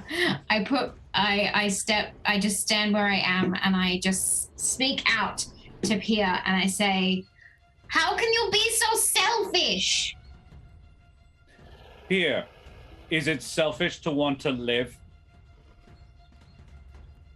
At the expense of Helvig? Here, he lives because I saved him. You killed him.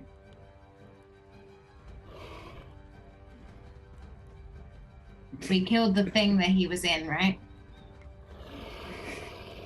Fair. You could say one more thing. I will allow one more sentence back and forth. But we want to give him a new life. Peer, you would keep him in you. I at least have given him freedom. That's all I have, right? Yeah, for this round.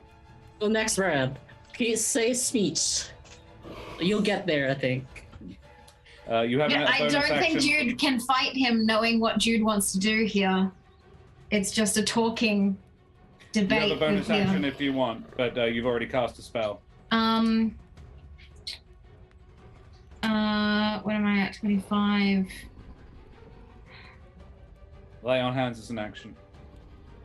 Yeah, no, I'm fine. You've used Okay. that already. Peer is going to attack people. Oh Guess who? yeah, stop. Not Helvig. He is going to claw at Nevermore. 24 to hit. That hits.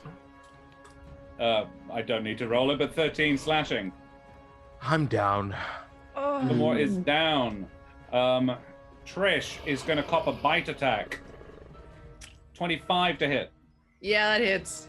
For 11 piercing. I rolled very low there. Oh, good. Yeah, uncanny dodge and stuff as well. Very well. You take 5 from that. Okay. And then you cop a claw attack as well. For a 12 to hit, misses. That's a crit fail. 1. Oh my god, plus Aha! 11. He's an adult dragon. I understand, Josh. Very well. Nevermore is unconscious on the ground. And it is Nevermore's turn. I will Thank make you. a death save, saving please. throw. Sit. I haven't had to do these very much. That's a fail. Fail. Oops, sorry, that's a success. Whoopsie. Fail. There we go. Yeah, there you go. Yes, very well. Helvig, it is your turn.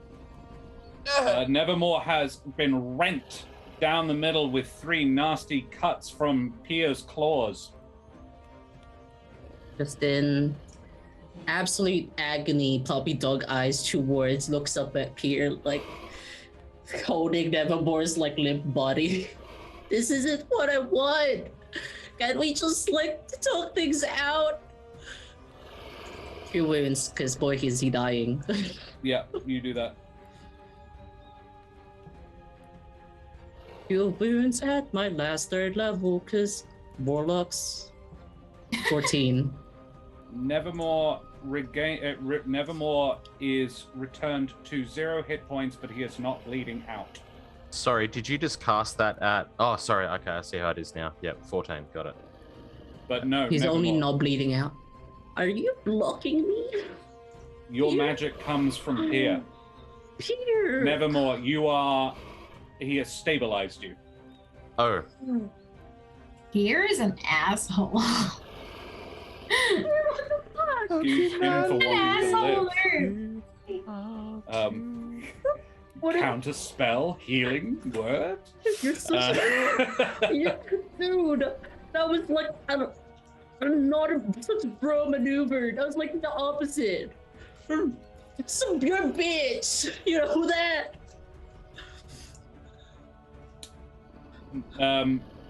And Pierre is going to use his bonus action, use his legendary action to move over here.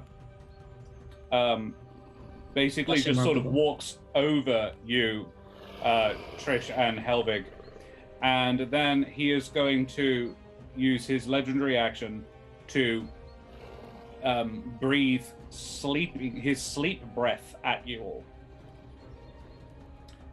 Trish, Benneck, and Jude, can you all make me, I believe it's wisdom saves Oh no, or dex saves? it's very bad.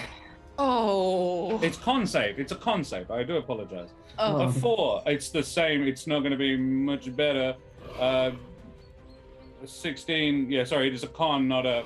Oh, yeah. good, Benneck, you did it. I forgot to switch names again. Yes. Oh, wow. 20. I have a lot more wisdom than I do con. Oh well. 0. No. You'd still keep the I 17 rolled roll, a but nat well, you'd still one. keep the 11, It right? doesn't. You still got the 11, 12. 12 's Yeah, not The enough. 11, but it's not enough. In fact, neither is the 20. Dude, goodbye. You guys all fall unconscious, and I think we'll take a short break there. I think, yeah, the only one who's still awake is Helvig, and we will go for a short breaklet. Dun dun dun. Grab the paper.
G'day, champions. Thank you for coming back and joining us on Roll for Damage and the season finale of Humblewood of Flux and Fire. Yes, currently everybody's unconscious except for Helvig. Helvig, Yeah. God. Pia looks down at you. He breathes out this smoky mist at your friends, and Jude and Trish just drop. And Benneck sort of has to put his hand on a tree, and then he too falls to the ground. You can tell they're breathing. And Pia says,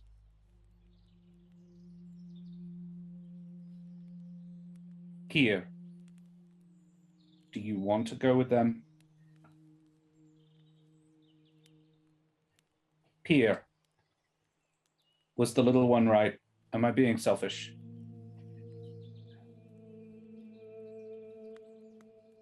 Kinda are, man. Pia, Is it true Well- what you said? I have to die for you to leave. I bonded your soul to mine. But Am I not just like a passenger? Can I just like safely go? Pierre, I couldn't save you that way. You had to be me.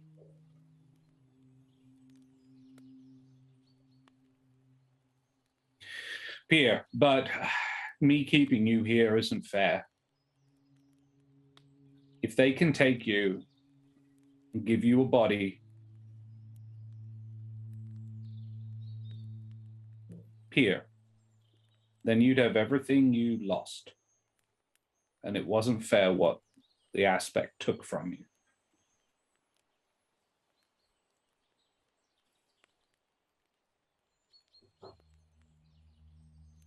I get where you're coming from. Really, I do.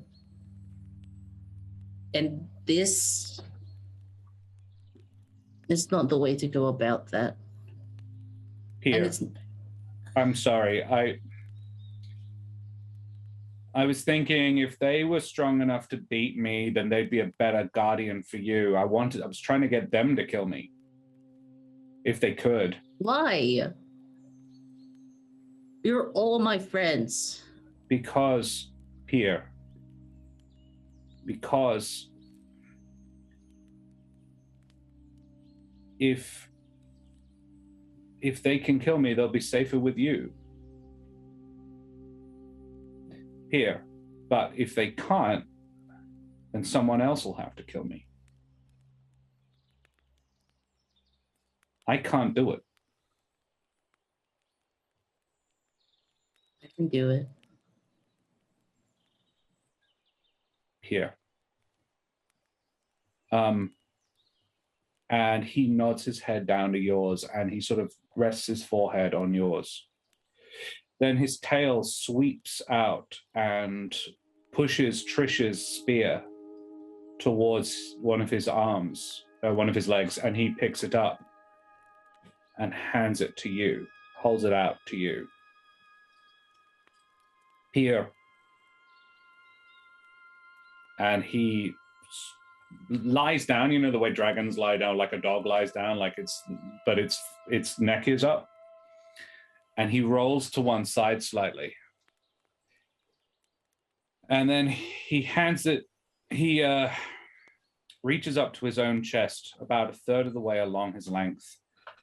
And with a hiss of pain, he pierces his own hide with his claws and wrenches open the scales. Here, do it. Free us of each other.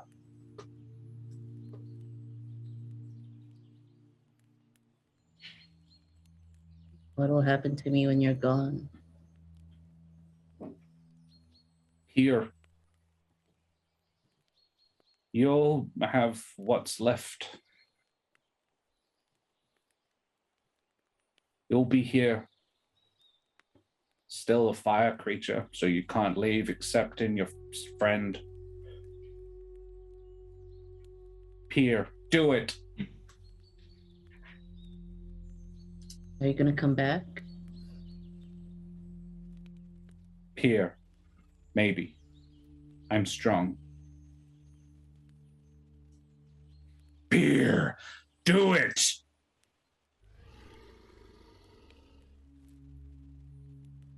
Take this Lance. I consider for a moment thinking about the aspect of fire, the sensation of having your soul shed twice now. It's possible to usurp it. But it's probably not worth it. If it works, I'll just make Pierre a slave, and that's not really what I intended. I was angry. I think about the anger. But as I try and launch the lance towards him, just before impact, I let it all go because I don't want to remember him angry. I want to remember him like he was during my time with the aspect of fire, just a friend. As I just cleanly pierce the heart.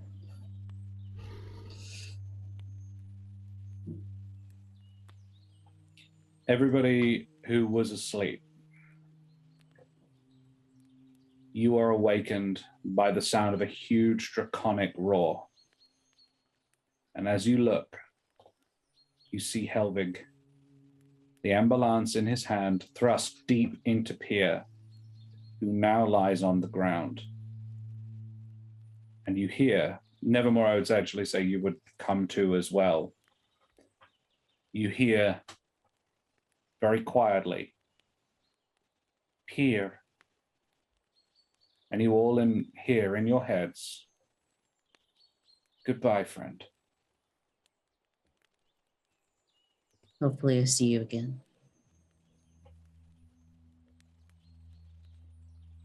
He's gone. You feel his soul leave. You feel for the first time in a long time, Helvig, your soul is yours and no one else's, not joined to anybody else's. It's not something you were aware of until it stopped. but you're also now very cold.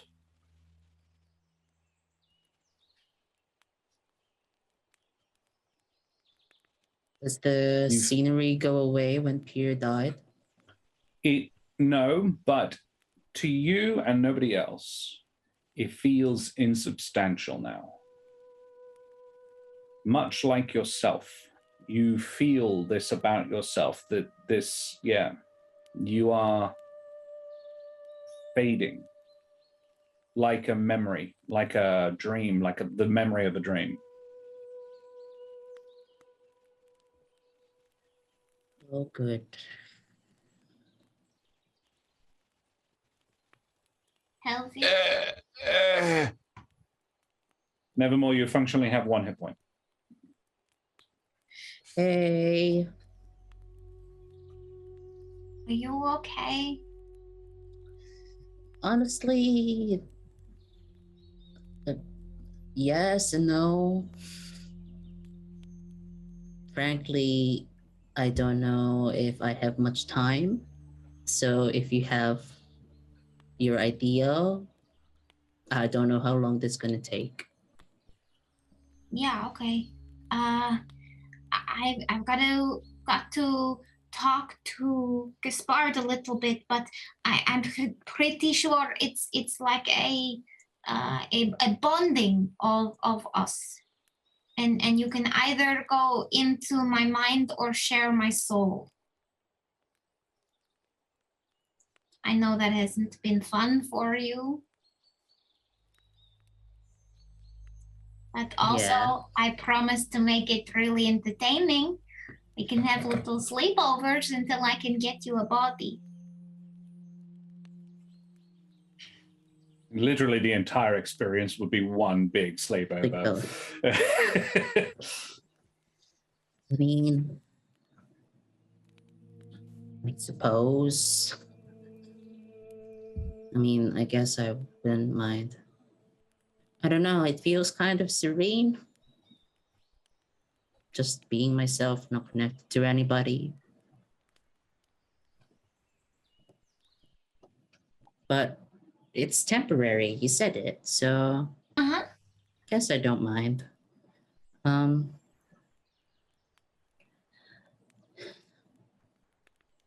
Feel kind of responsible, is that weird? To this place. For the place? For the cottage? No, not the cottage specifically, but the fire plane. Yeah, but the fire plane is so big. You've only just seen a little bit of it. Yeah, but now that the big guy's dead, you know what's gonna happen to it. If I didn't take the hive heart, if I don't know, I was strong enough for the end there, if I focused the aspect, maybe things would have been different. Maybe the fire plane wouldn't need to just set stuff on fire back home. Even saying home is weird now. It doesn't feel right. I don't think that the fire plane was behind it. There's so much more to the fire plane. We met some people that did not like the aspect. And I think if it had been anybody else with the aspect, it would not have been held back as much as you did. Because you loved us, you held the aspect back a lot more. Don't you want to go see your family? As Jude points that out, Helvig, you remember fighting it. You remember your will you remember just little moments of you imposing your will on the aspect rather than the other way around. And you saved people. You stopped it for just a second, every now and again, and it meant that someone got away.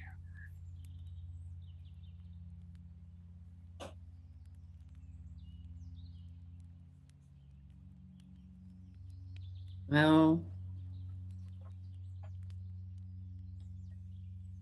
I'm technically a fire elemental now, I think, says Peter. So I'll probably come back here at some point. That's a problem for future me. Yeah, if you want to, you can come back. Yeah. Like a little vacation house. Yeah, Not really, no. maybe you could build your own city here in this little grove. God, bureaucracy. We should really do this thing before you fade, right? Yeah, that'd be nice. Okay. I don't know how they do it. How they on fire all the time and can do it. Oh. So I want to first ask Trish and Benneck and Nevermore. Yeah. What are you doing? It's so fucking weird. What's going on? I'm watching the exchange peacefully because I don't know the guy. So Benneck, I will say you didn't really sleep. You actually watched the whole thing. You would just sort of put you into a doze. You saw the conversation. You heard it. The rest did not. Trish? I'm probably gonna get up and check on Nevermore because he looks like he's doing pretty rough. Make sure he's not dying. Yeah. Oh, Trish, please grab one of my healing potions from my bag. Oh, good. I'm glad someone's got potions. Of course I do. I rustle through there and I give you a potion. Thank you. That'll be the normal potion of healing. Where'd it go? DM is just gonna say it's probably not necessary if you're talking about expendables. Ah, okay. Oh, I'll be fine. You're not allowed to die, all right, Nevermore? Are you kidding me? I'm not gonna die. Good. Seriously, I almost died. If you die, I'm gonna kick your ass. But you're gonna kick my dead body. Yeah, that's right. So don't die. Yes. Fair call. aren't you like the son of Lazarus? Yeah, I am. That's right. So you it's know, just a but- flesh wound. You're fine. Like, Stop trying to make everything. Stop trying to make my wounds seem less and tell me to toughen up. It hurts. I'll say for flavor, Nevermore, you drank a health potion, but I'm not going to make you cross one off the list, basically. Thank you. That would be It's me. not expensive. Fine. Trying to Also, be it's nothing. frugal here. Never. So, like not a rich person. Is there anything I can do to help Jude with what you're about to do, or You need to commune with Gaspard, I think. you hear from behind your back, Nevermore. No, there's no need. Gaspard? Oh, the Hello, snitch is Jude. here. Hi. You should have told her a long time ago. Yes, my bad. It says this Jabin, who's like half your height, but he seems to dwarf. He seems to dwarf the lot of you. He is standing where Pierre's body was, and he walks over and says, "Hello, Benneck. Nice to finally meet you." Nice to meet you, Gaspard, sir. I don't know. I'm not part of your faithful. Don't look into me too much.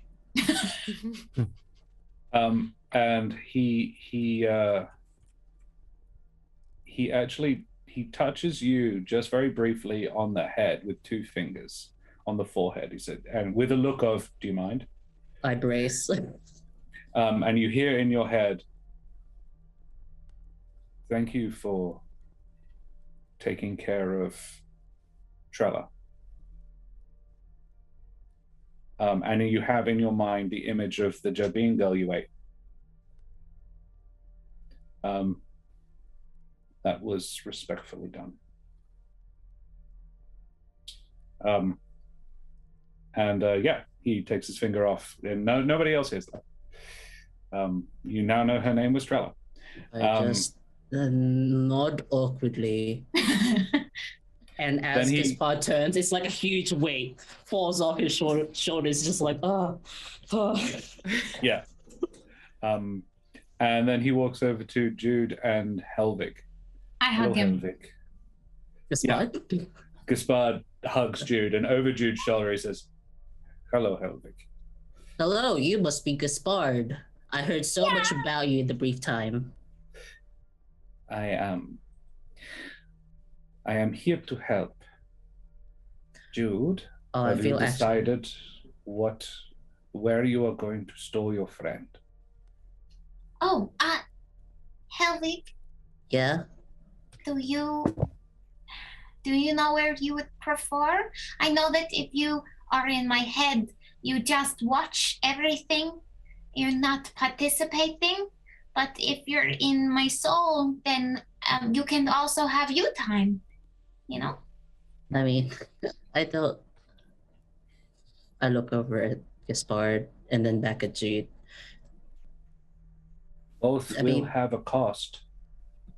I would assume so. What is the cost? To Jude. I do not mind the cost. It's for Helvig. Don't say that. Know what it is first. Okay, but I don't mind. Jude, you know the physical cost. What is the other cost? Depends on where you put him. Well, I would like to share my soul so that Helvig can have some time and some space for himself. Because I want to build him a body, but it could be a few days or a week, you know? So I want to give him time. Very well. Helvig, would you accept this gift? Are you sure? I really don't mind just watching. Technically, I'm already dead. And Let's fucking do it, Helvig. I'm just saying, it'd be awkward to be in a Jerbeat body when I'm used to be like a big fire elemental or a hedge. Gaspard looks at you, Nevermore, and says, "You know something of the loss Jude would undergo if you were to put it, if she was to put him in her mind." Oh, yes. She'd basically be a vegetable. She hasn't got much there already. So the soul's probably the better option, AJ. No, sorry. Oh my god! Wow, Oh my god! That's the first slip up in 3 seasons. Sorry, and it's because I was looking at the Zoom call. Wow, that was fucking weird. Boy, says the void.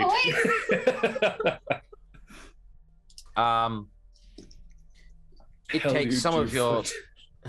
takes some of your mental capacities away, and as much as let's be honest, Jude, you're lacking a little bit there.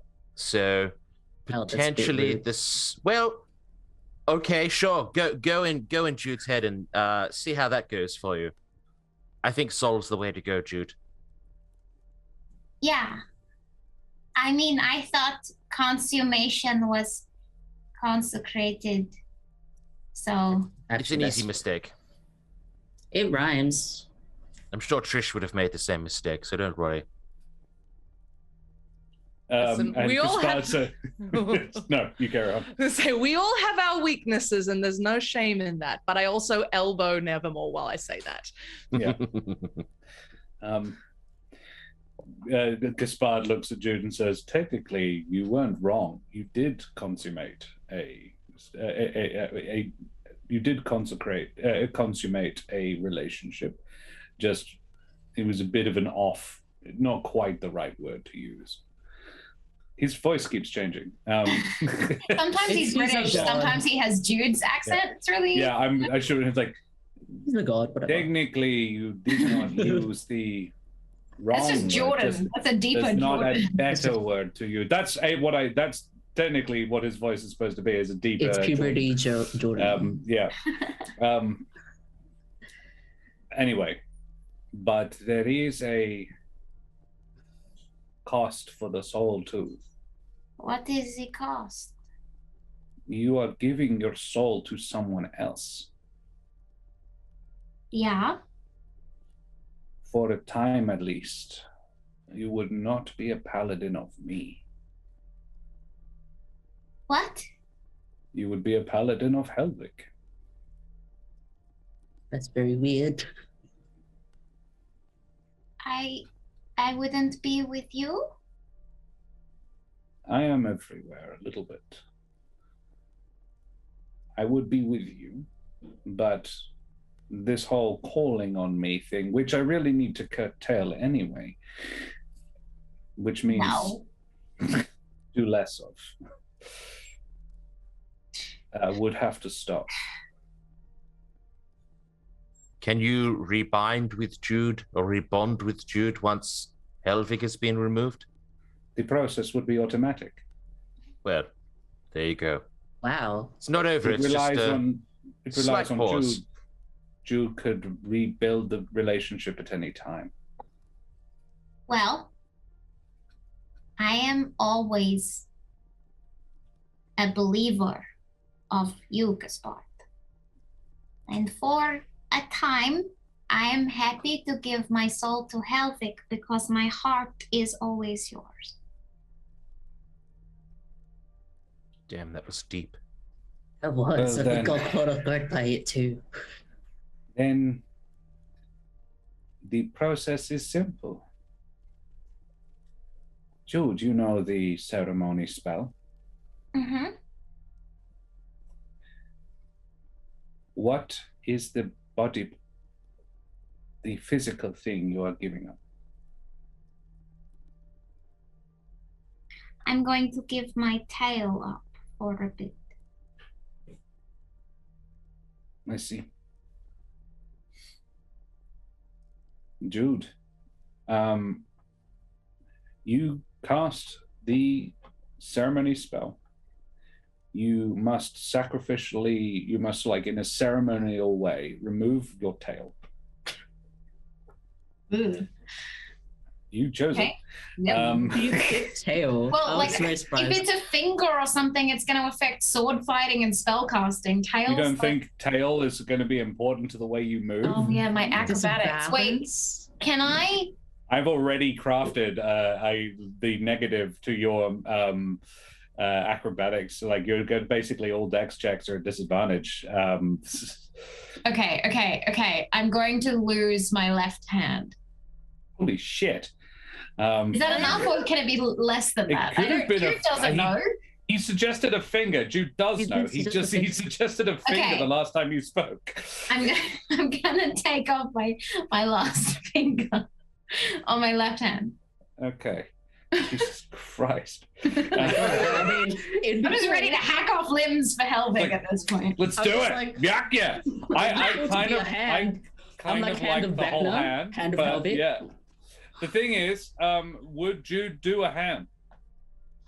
would you do a hand? It doesn't grow back. I'm guessing. Because I wait. Oh, Yeah, Jude hold would on, do a out of hand. character. Jude would do a hand. You'd have to Do out a of hand. character though. I was just wanted to ask because I think Gaspard said it before that if you were gonna move Helvig to a body, you'd have to like give the hand or whatever if it's the hand. Mhm. Yeah. I'm just double checking my facts. I'm gonna do the last two fingers. Helvig. Sure.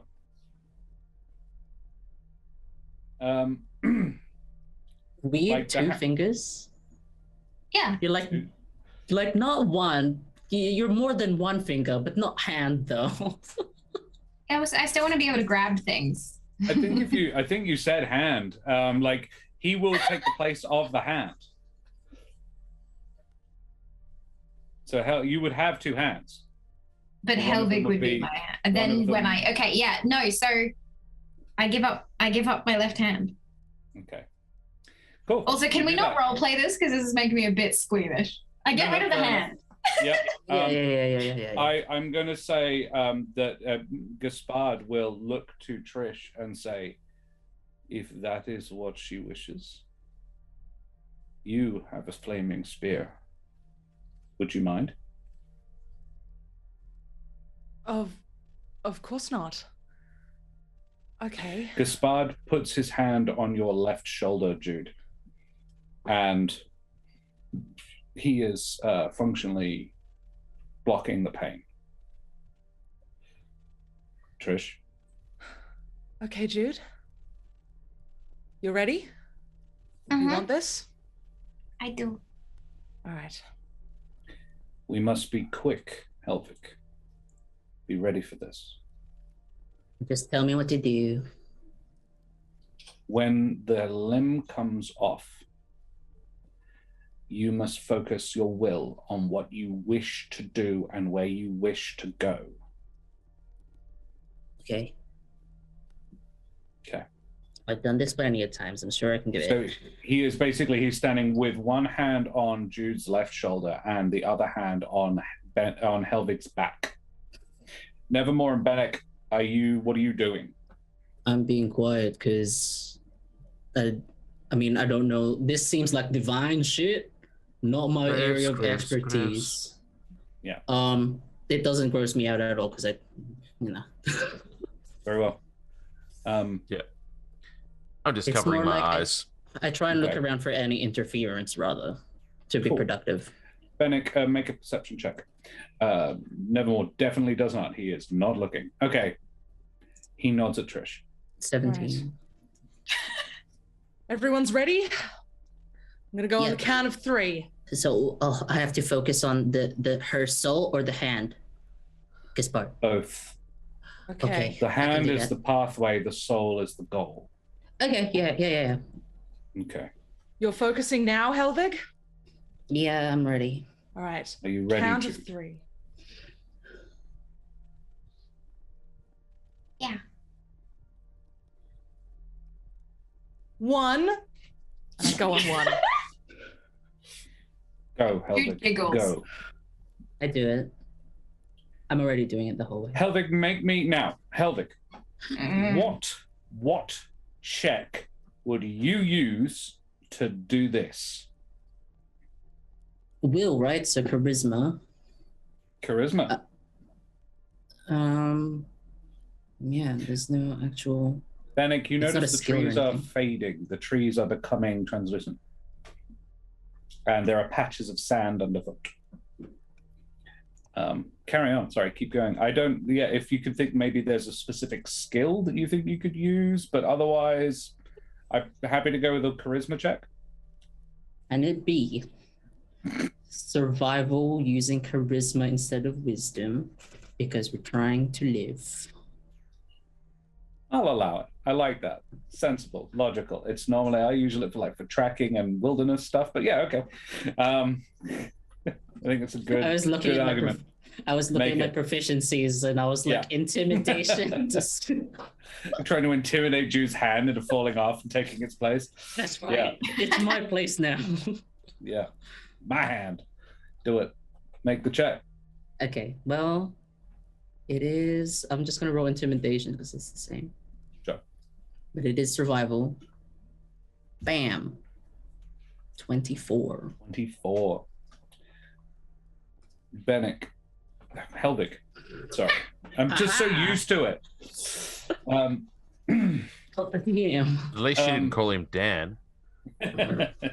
Yeah, not that much of an idiot. Don't pull that face at me. Oh, Mitch. Oh, no, Mitch. Oh. Benneck. Helvig. I'm an idiot. Helvig. You did it twice. Yeah, it's really hard. Favorite moment. First name I see. Helvig, you feel this really glowing, glorious, radiant light wash over you. And yeah, you make your way into your new residence. It is functionally for you, it's sort of like a tiny little demiplane. It would be no more than 20 foot across. And inside is you and Jude. Please describe it. Either one of you. Both of us. The two of you can describe it together. Oh, It's like a super cozy, like a little cottage. yeah, crossed with a pillow fort. It's so comfortable in there. There's And- muffins. It Yes. is dead set. It's a 20-foot pillow fort with like the furnishings of a cottage, but also the floor is pillows. There is a table of muffins. Yes, absolutely. Keep going. Sorry. There's little portraits of all the places we've been together. Yeah. I was gonna say like it's low key also like a dorm room, but it's kind of like a half, Yeah. like the Helvig half, and then like the Jude. And like there's a little garden, like Jude's favorite grove with the lavender, that has fireflies that dance in it. Oh, about that's A cute. third of the space is that. Yeah. Yeah. It's like the Yeah. outdoor, like there's a porch. If you step out the pillows, there's a little porch with the. Very well. Yeah. That is Helvig, where you live now. Love it. You can, whenever you choose, see through Jude's eyes and hear through Jude's ears. And TV. whenever Jude allows, you can speak through Jude's mouth, though it will sound like Jude. I'll have to practice Jude voice. Or I have to practice Helvig and you let me know what to say. Oh no! I'll let you no. I'll let you know Oh, what no. to say. I don't want to do that. Yeah. Yeah, okay. Benneck, Nevermore doesn't see this. Benneck and Trish do. Helvig disappears, not instantaneously. He fades, and as he does, so does the rate of the forest fading increases.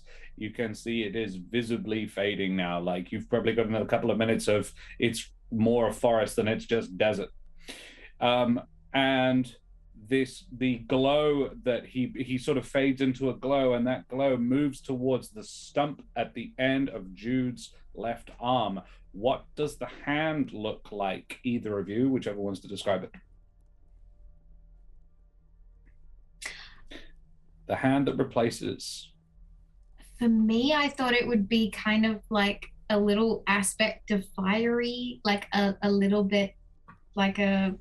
Yeah, I was gonna say it looks like Jude's hand, because Helvig would be like, I want it to be as normal as possible for Jude, but then it has like sick lava tats. That's cute. Like little orange, like fiery burnery tattoos. Yeah. I like Nelderberry's Cute. idea as well. You could have little fireflies just Ooh. kind of circle it. We have Einstein Barber has rated. Einstein's Barber, that is an awesome channel name. Has rated. Thank you so much, Raiders. Throw your favorite Raider emotes up in chat. We're doing a season finale. We have just had a limb sacrifice, and someone is living in somebody else's soul in a pillow fort, which is pretty boss. I would live there. That sounds great. I'm going to make one addition to this description. Can I say like it is- instead, like Oh, please do. rivers of fireflies? There we go. That's cool, because it's like a tattoo, right? So Little Yeah. orange. like Right. I'm little going to just say the fireflies are floating around inside it. Oh. Oh, It's actually, not. It's not clear like a snow globe. It's so the tattoos are like magma, glow like magma, and you can see the fireflies moving around inside them. No.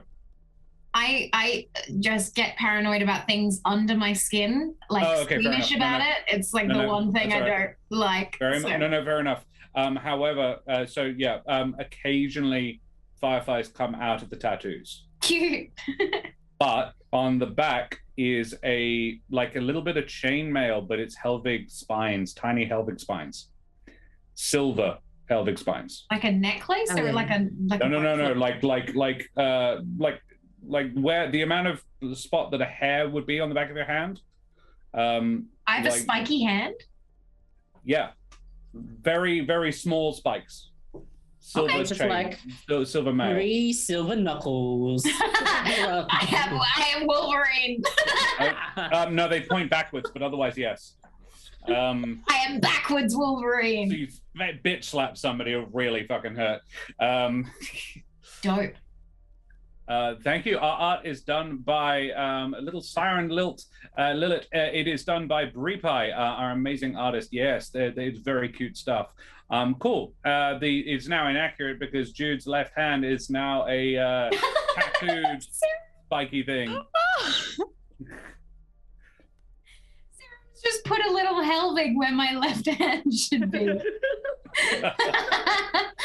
Oh no. Okay. Oh, that's gross. Okay. Yeah. I would like to turn back to Gaspard before he disappears. If he's Yeah. still there. He is still there. He actually is holding something. It's your hand. Ugh. He says, "Do you mind if I keep it?" That's of course. He puts it in a bag. You might need it later. Yeah. I'd like it back if I can. But I also understand if I can't. And There As was a far- price. I meant it what I said. I know. Okay. Thank you for letting me give my soul to someone else for a short time. I would be a very bad Amaranthine if I did not let a follower of mine give her soul to save a friend. Okay. Ardea would have some very firm words on the subject, so Well, he chuckles and then he embraces you. okay. And you guys watch, and he goes in for the hug, and then he disappears, like clicks out. But Jude, you feel the hug for a little while before it slowly fades. And Helvig, you feel the hug as well. You now know what it feels like to be hugged by a minor deity. I don't say anything. You're sitting in your pillow fort going, "This is nice." Yeah. I say in my head to Irilath, I want that power, Irilath. She says I want to back, be able to do stuff like that. she says back, "You're not the only one." And so yeah, you should probably go back to the plane of water now. So now that you can. Oh yeah. Let's coat ourselves in lamp oil. So it worked? Helvig's in there? Yeah. Is in there? It's We nowhere built else. a You can't little see him. pillow fort. Oh, Oh, cool. a soul pillow fort. Yeah. Hi, Helvig. Wow. Oh, it's happening. Just his hand waved back. Yeah, it's the left hand waves back. And Jude, you are mildly surprised that it wasn't your intent. Okay, that's pretty cute. I'm not saying that Helvig has control of Jude's left hand. You're shaking Helvig's hand. Wonderful. Look, let's get the fuck out of here. Yeah, I've been on this plane long enough. The Yeah, and I don't desert know is when now the- properly coming in. It's getting hotter. When the Afrits are gonna come back and figure stuff out. Lather me up. Why do you have to make it weird, man? Just shut up and do it, Benneck. I think it's Trish has the thing, but Oh, that's right. I still have it. grease me up, Okay. woman. I can do it if you're like. No, I'm doing it now, and I All right. splash it directly into Nevermore's face. Oh. And then I just sort of drizzle it over all of us madly. Nevermore, Helicopter it. you pop out of there. And the rest of you, one after another. Trish, I imagine you do yourself last. And yeah, you're alone in the plane of fire for just a little minute, and then you balamp back to the Charybdis' throne room. You find yourselves in Charybdis' throne room, right where she yeeted you away from in the first place, standing in front of her throne. And she says, "Oh, hello, darlings. Were you successful?" Yeah. We hath returned. Yep, we won. Splendid. Where is this new friend? Oh, nice hand. It waves. Sweet, wave. She appears to have gathered her whole court to check you out. Dozens, hundreds of, actually it's about 5 or 6 dozen. Sea creatures, fish, the occasional shark. Gandia is there up the back like, oh, good on you guys, well done. I missed you, Gandir. Oh, hi. Hello, everybody. May I talk to the lucky fellow? Yeah. Hold on. Elvin. Yeah. Are you ready? This is gonna be weird. And I'm sure. this mermaid, essentially, swims over to you and looks in Jude's face. And Helvig, you can feel that she is examining you. And you feel like she is examining you. Like me in the soul. This is the elemental your friends came to save. A splendid. What is your name? Wait, hold on. That's what I was like. I just want to check. What's happening now? Do you speak in a Jude accent or do I speak in a Helvig accent? We need to determine this now. I think it has to be Helvig in a Jude. So it's Because easier. he's the one doing this talking. Go for it. God. Oh God, no. I want a curveball at the end. It's bouncy Russian accent. Good luck. Oh. But also Helvig. Right? How do you do that? I don't know. You guys chose this. I gave you a different option. Oh no. Oh, okay. Shit, it's just happening. It's just gonna be Helvig. We'll figure it out. Just do it. Yeah. Hello. I'm a Helvig. Nice to meet you. That sounds weird. That was actually pretty. You got the Pretty gist of close. it. Hang on. Yeah. Yeah. Talk about massive. Yeah, German. Yeah, it's close enough. She goes, oh, splendid. So she's got you in there. Is it nice and comfy? In here, yes. Oh, good. Just moved in, so like. Oh, I It's understand rough. completely. Unpacking and so forth. Yes, completely. Yeah. Well, I am awfully busy, but I was so glad to meet you all. And thank you very much for returning my horn. I'm intrigued. None of you actually blew it. I appreciate it, but yes. Interesting that you did not. What would have happened if we'd done that? Yeah, I don't know anything that about would that. Be telling. Oh. Trish, Jude, I if think you we can want to, tag out you now. can make a persuasion check if you want. You know, I I'm gonna- probably would. I would love to blow a horn, but I don't have lips, so That's true. I really can't do that. Really? I mean, Go on, Trish. you You'll can get try it. it. But, With a oh, beak, you just have to be going. And she goes, "Oh, I shouldn't." oh, come on. No. Oh. If you want to find out, you can come back another time. I'd love to have another chat. Can Okay. we do that? And can I also just blow the horn now? What Oh, I if wouldn't.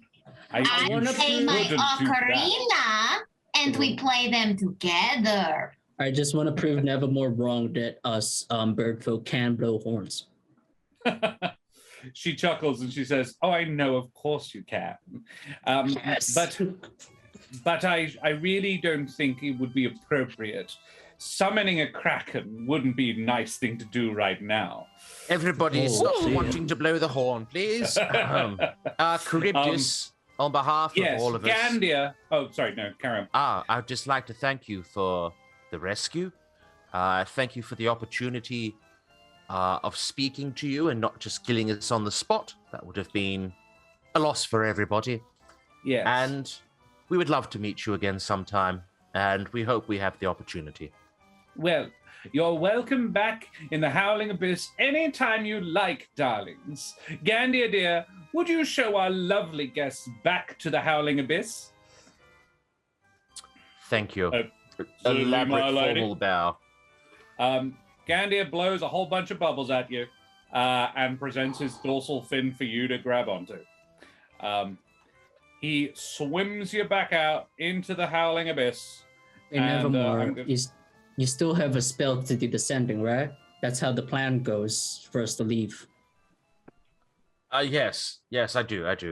Yeah, I'll start preparing that now. And I will start preparing that now. Well, You do that, and yeah, Gandir takes you back to where he found you.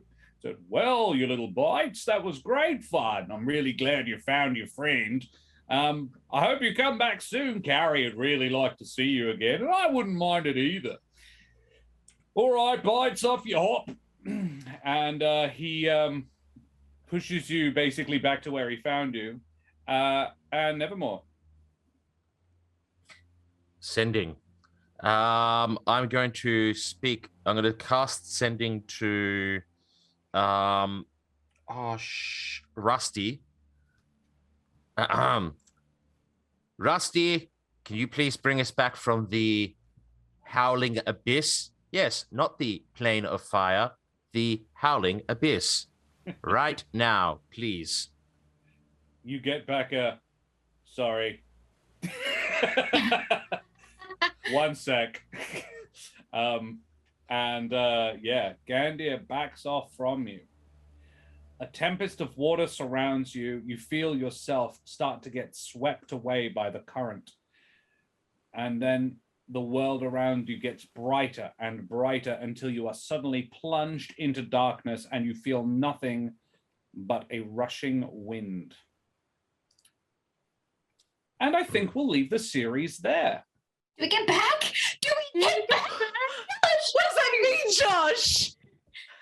Just say our feet touch the ground of the academy at least. It's gonna be months, Josh. Months. Evil. How dare you? Unbelievable. Well, I think I'd like to thank everybody for watching and playing. I'd like to thank the Deck of Many for what I'm sure you guys can all agree was a great work writing the source book. I'd like to thank Serum for our redoubtable technician. He does always an amazing job making us look good, or in Jude's case, weird. With the new hand? Yeah. Yeah, suffer cliffhanger. I'd like to thank our fabulous sponsors, Wooden Forge, purveyors of WA's finest handcrafted wooden tabletop accessories. Support from people like them that allows us to bring you this kind of amazing content. We have a discount for them, so head on over to woodenforge.com and use use the Australian discount code. It works all over the world, though. Code HUMBLE3 at checkout for a sneaky discount. You can get in on that amazing Christmas deal. Their Dice Tray and Adventurous Chest combo, and we have a special giveaway for this evening, the beautiful Chewett Wood pen and leather case combo. So type !ticket in chat for a chance to win that. We also need to thank our amazing artist Brie Pie. Their work is always top shelf.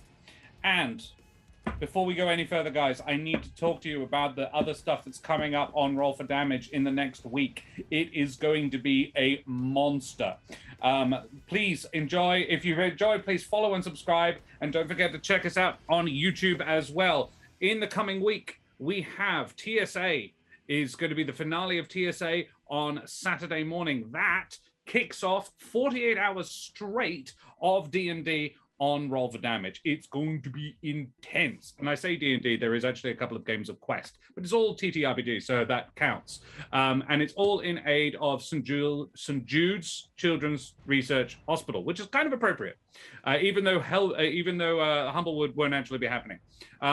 Almost everyone here will be appearing at least in one game during that time. I'm running a game on Saturday evening with Rachel, Dan, Karen and Nikolai from the Monsters and Magic, and of course from Academy of Xandar, and Rhythm will also be in that game. Then I'm going to be in a Quest game run by Kevin from Dirty 20 Gaming, and then a D&D game with Des from the Eldritch Scribe, and then another game by Nate, our very own Nelderberry in chat, is going to be running another game with me, Dan, Mitch, and Rach, and Axel Bebbington.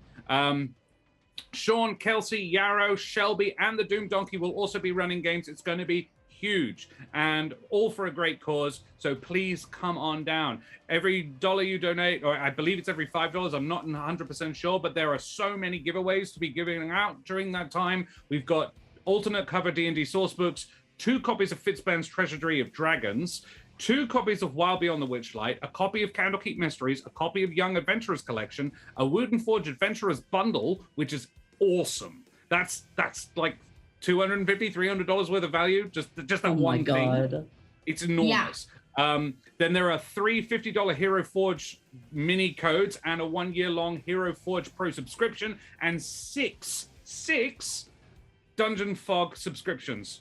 Check out the amazing Roll for Damage Twitter for the full list of the people involved so far. It's quite a large list. I don't have time to say it all now. So, what I do have time for is our favorite moments, because there's a bit of a big epic series, guys, and I think the finale deserves some favorite moments. So, who wants to go first?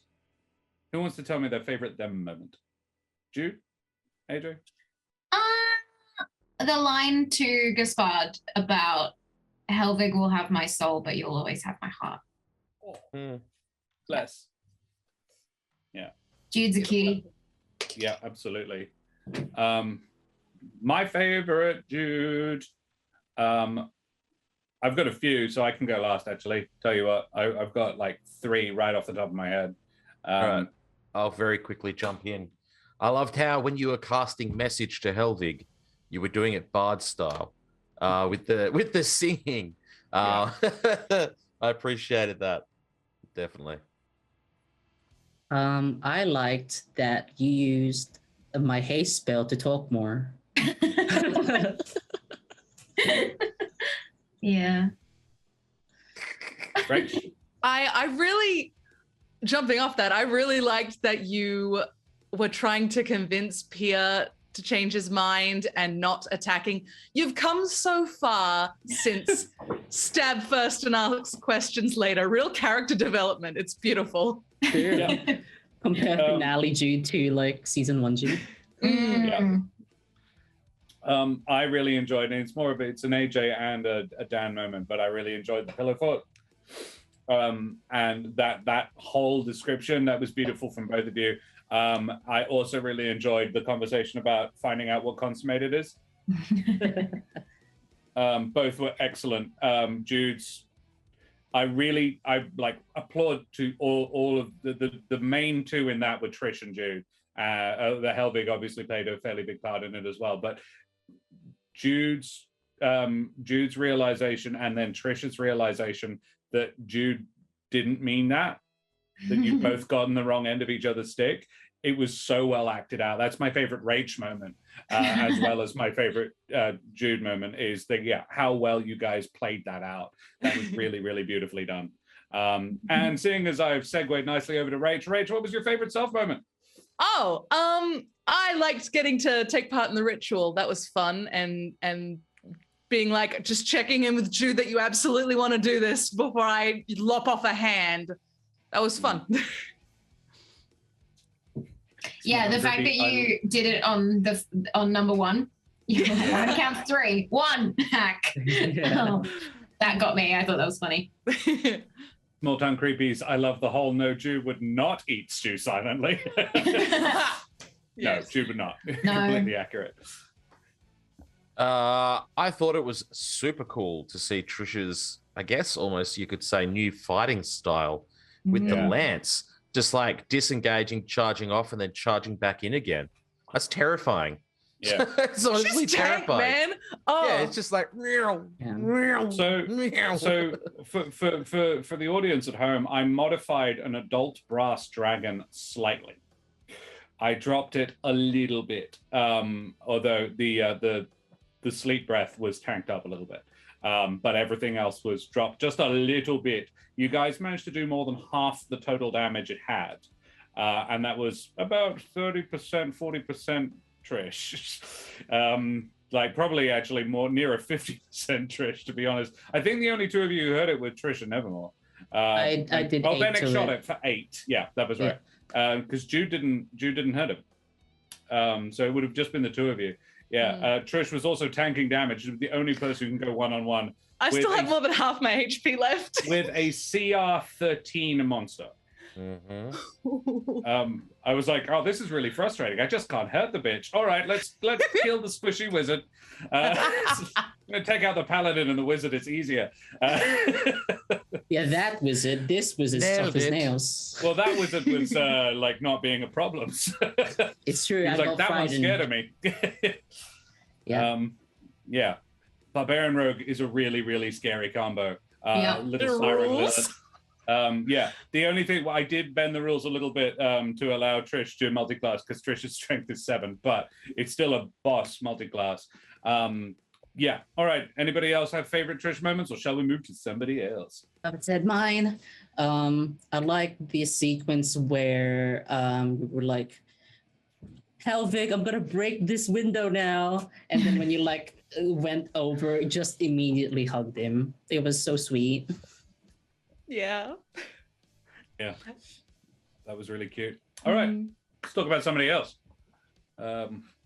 Nevermore. Yeah, if you do me, because we have to do almost two for Dan. Yeah, absolutely. Yeah. We can double down. Let's Look, go. I loved how sulky I got when I couldn't get into the building, and if I don't get through this window, I'll shatter the whole fucking wall. Which, I mean, I probably could have done because the dragon was going to go do it anyway. But yeah, I really loved. So the door wasn't being invisible. Nevermore. The door was there. You just none of you saw it. It was a minor illusion cantrip. All right. None of you noticed it. Whatever. My favorite Nevermore moment was actually like getting frustrated at us for sitting down for dinner, being like, our safety is compromised. I want to be able to get us all out of here first. I thought that was very true to Nevermore, and was such a really, like, it really shocked, I think, all of us. The whole mood around the dinner table in Helvig's cottage really changed. But it was a very impactful moment.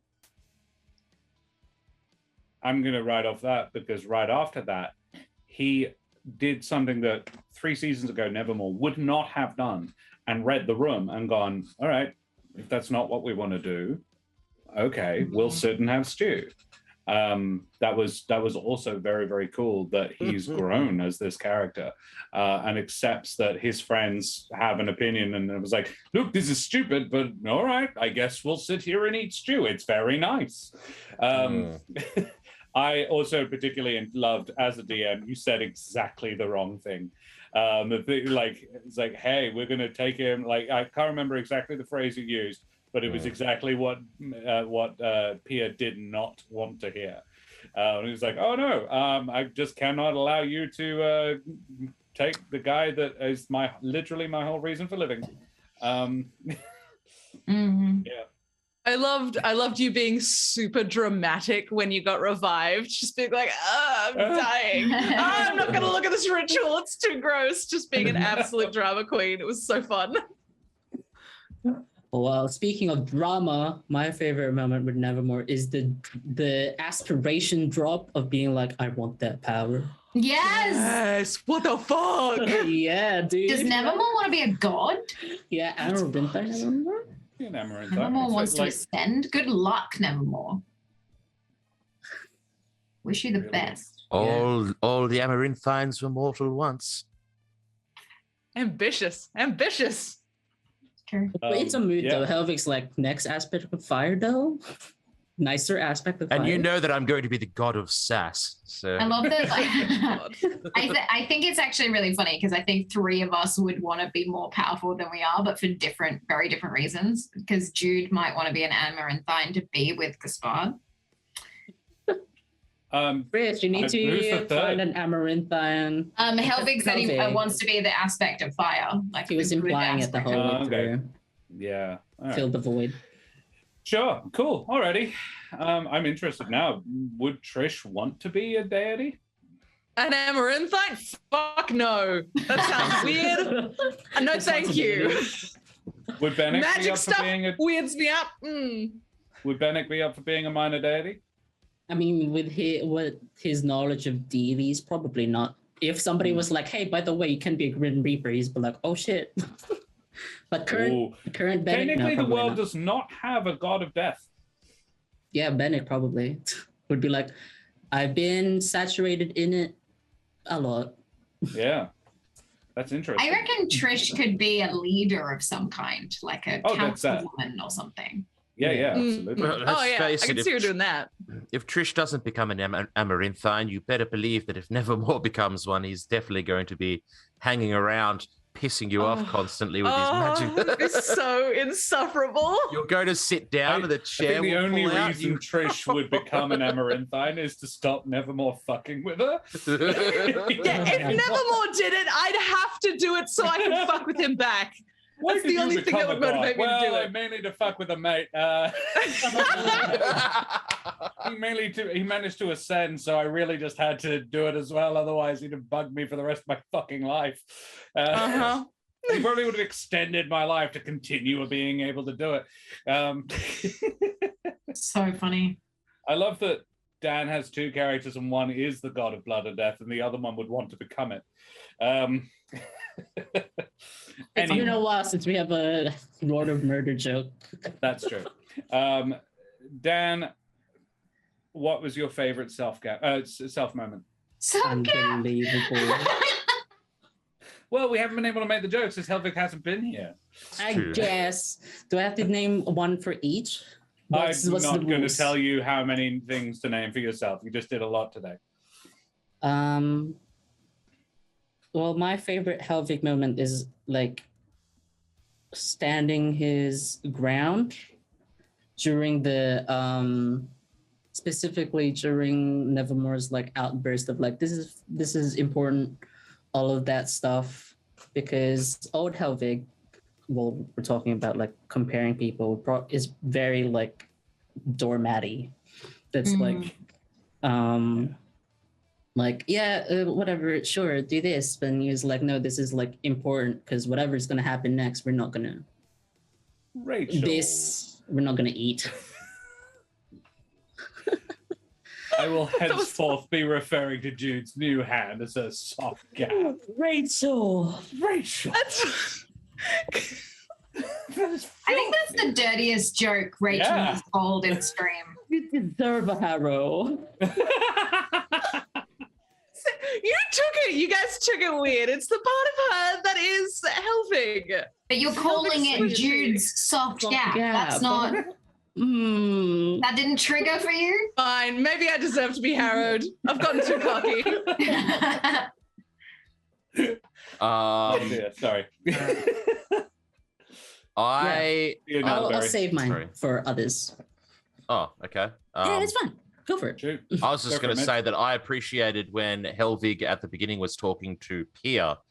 He was talking shit about Nevermore slightly, but it was like in such a sweet and like just like non-horrible way that you can't get mad about that. Actual. And then with Benneck, I liked it when he clammed up when Gaspard was talking to him, and he just like full on went like fucking weird. It was like, I'm not one of your followers. So that was what I was gonna say for Benneck with Gaspard, be like, that's a fucking god. Oh no.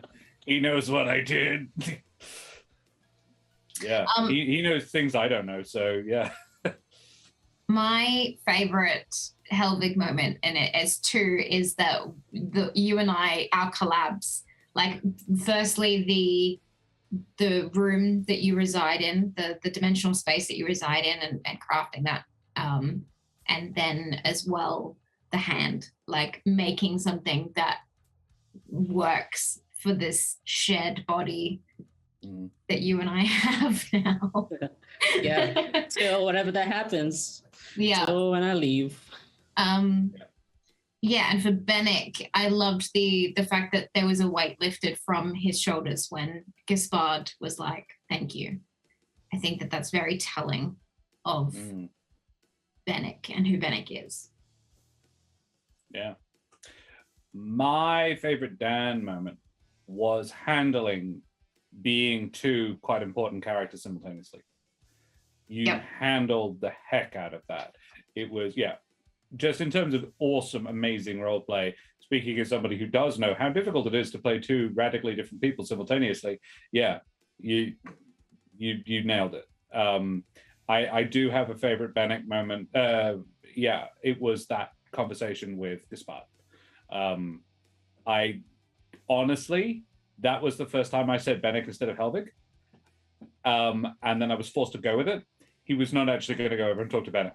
But I was like, oh, fuck. True. Oh, never mind. No, he can go and talk to Benneck. Fuck it. So I did that.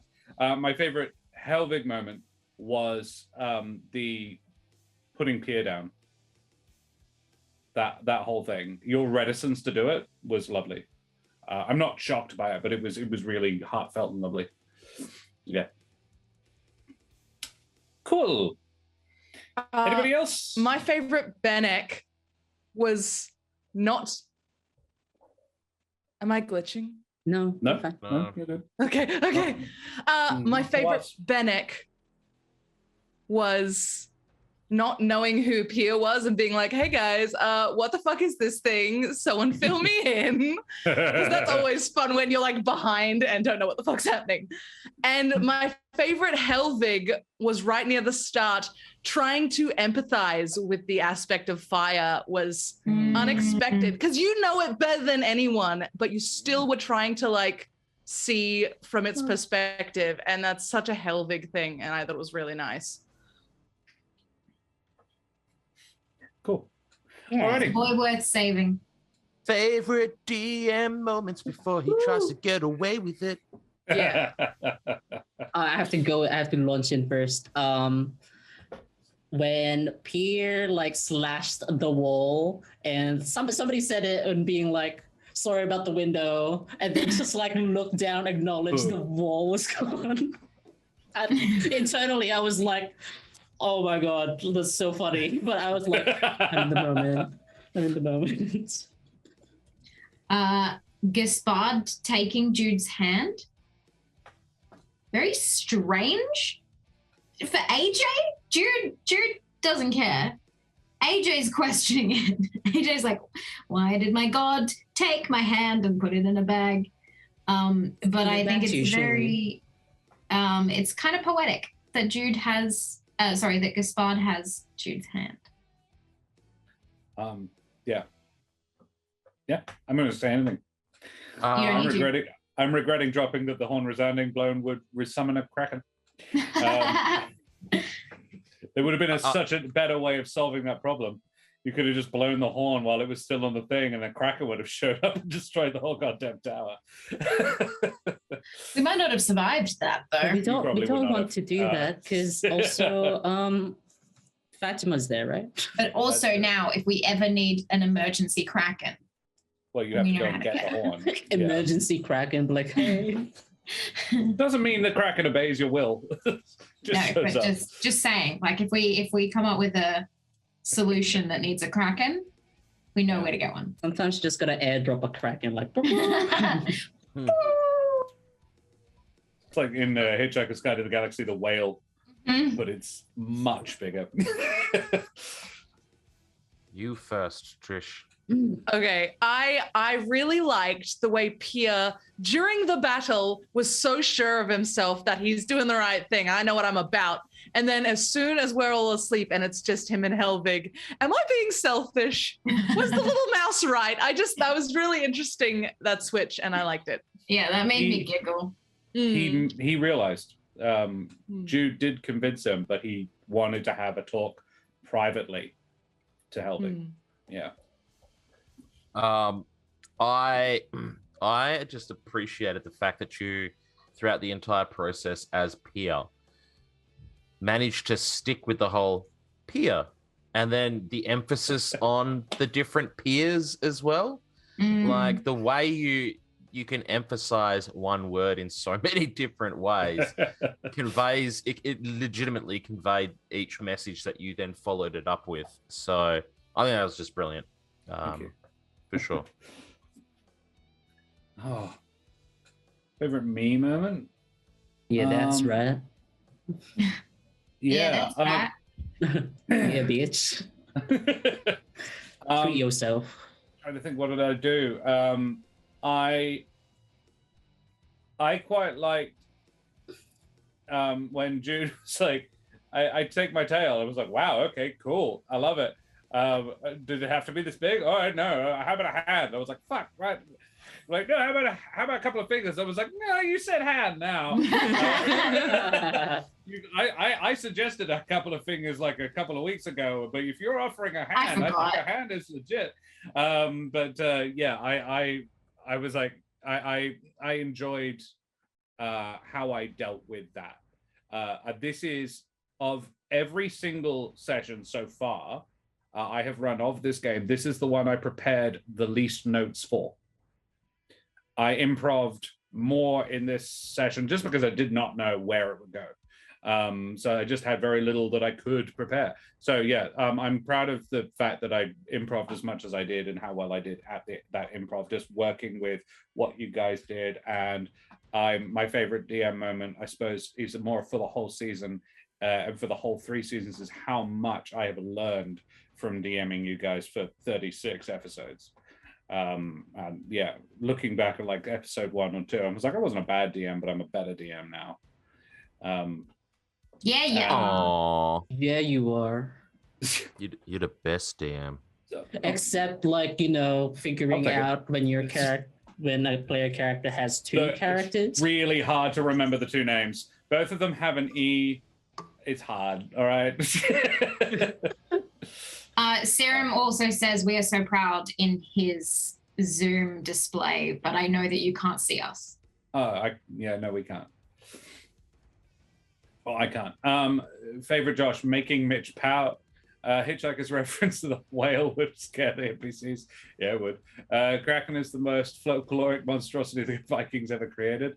I could think of others. Showing empathy from the aspect of fire was with mine from Pierre. Favorite DM, Pierre trick. The Pierre tick that Pierre has is awesome and creates an interesting quirk. Oh yeah, thank you, Serum. Yeah. Lucky rabbit's foot. Jude's hand. Lucky mouse's hand. Lucky Jabin paw. Yeah, lucky Jabin paw. No, that's something very different. It's been a wonderful series. Can that be my favorite moment? Yeah, look, it's like the floral colossus language. Yeah, cool. Guys, thank you so much for joining us. There's been so many people in chat that I was like, oh, wow, there's a lot of new people and it's really, really cool. Thank you so much for coming and hanging out with us. Can't wait to find out who made that death threat with the fancy dagger. Yeah, that would be fun, wouldn't it, Bishop? I just remembered that. There's so many things I have yet to do. Don't worry, we will be coming back. This is not the end for Flocks and Fire. This is not the end for this crew, but it is the end for a little while now. We will be coming back. Benneck and Trish will be coming back in a couple of weeks for a 2-shot crossover series with Nova, Karen, and Nikolai. Serum's being very distracting. He's pulling faces at me. Stop it. But yeah, then we will be back in the new year, sometime March-ish, is my suspicion, for season 4. And we find out whether or not the guys landed safely. Trust me, they did, because Trish and Benneck are going to go on go for something that it is. The 2-shot will be canon in the world. You guys did get back. It was just funnier to leave it like you didn't. The amaranthine. Thank one specific amaranthine. Okay, guys, we should go away from here now because we've been streaming for a while. I should tell you all, this Wednesday coming, we will be having the conclusion of Nikolai's 2-shot with Karen, AJ, Tristan, and Hardway Jones. The Avatar crew are back next Wednesday on Corsair's Cove with a special guest, Maddie Mullins. And the Monsters and Magic crew will be here on Thursday. We'll be back on Corsair's Cove on Thursday for more Humblewood. And then and then we'll be doing the Christmas crossover as well. Huge things ahead, and I feel a bit tired just thinking about it. And then we have that enormous weekend thing. Now, guys, throw up your tickets in chat, !ticket in chat, while we do our sign-offs, and then we will draw the prize. So, AJ, who the absolute hecking heck are you? Hi, I am AJ Winters. I am a creative being from Perth, WA. I make world building things on the internet, mainly on my YouTube channel, Winter's Tales. But I also stream now because that's a thing that I do. I am launching the Winter's Tales Twitch channel in December this month through an advent calendar release. Yes, 25 days of streaming of content with special guests and one-shots galore. I will be releasing that 25-day schedule soon on social media. So if you want to know what's coming up for 25 days, check out Winter's Tales Co. on Instagram or Twitter. Sneaky hints? Sneaky hints? Sneaky hints. We've got a couple of amazing interviews with Dave from Careful Cantrip and Chris from Roll Together RPG. We also have a one-shot with a bunch of US crew, including Corsic Phoenix. And on the 16th of December, we're doing a follow-up to the Academy of Xandar crew, and finally delving into the hunt for the Blood Mage. Yes, V is getting to conclude her story finally. So join us on the 16th of December. Dan will be in that game too. Dan is going to be returning as Shelby for that follow-up episode. So yeah. Amazing. Are you ready for some sexy British? British, yeah. Shelby Sexy or British Sheldon? spy. Shelby. Yeah. Okay. I guessed it that one Not time. Weldon. Oh, it's Weldon. Weldon. That's Weldon is potentially going to cameo, and I'm also working on a one-shot. I don't think it will be in the Advent calendar, but it will probably be early next year, which will be the Boys Club from Amazing. Donnie's Boys Club. We're going to do a one-shot with that crew. Putting squirrels in people's rooms. Yeah. Yeah. Cool. Alrighty. Dan, who the Yeah, absolute hecking heck are you, my friend? Hello, I am Dan. I am D-Rep on the cyberspace on the little places you can find me, which is mainly Discord and in Twitch chat, because otherwise I just lurk and silently support my friends because they all deserve the love. Most of what I do is in the meat space, so if you actually want to just find out what I do, I often update. Join on the Roll for Damages Discord or Discords on my friends, and you can just click on my face. Usually I put a schedule on there and there's RP stuff. Speaking of, I'm gonna have to update that because the next time is the charity thing. Let's see if I get it right this time. But there's a 5:30 p.m. Australian Western Standard Time with Josh the Pirate and most of the Humblewood crew, but it's Rage.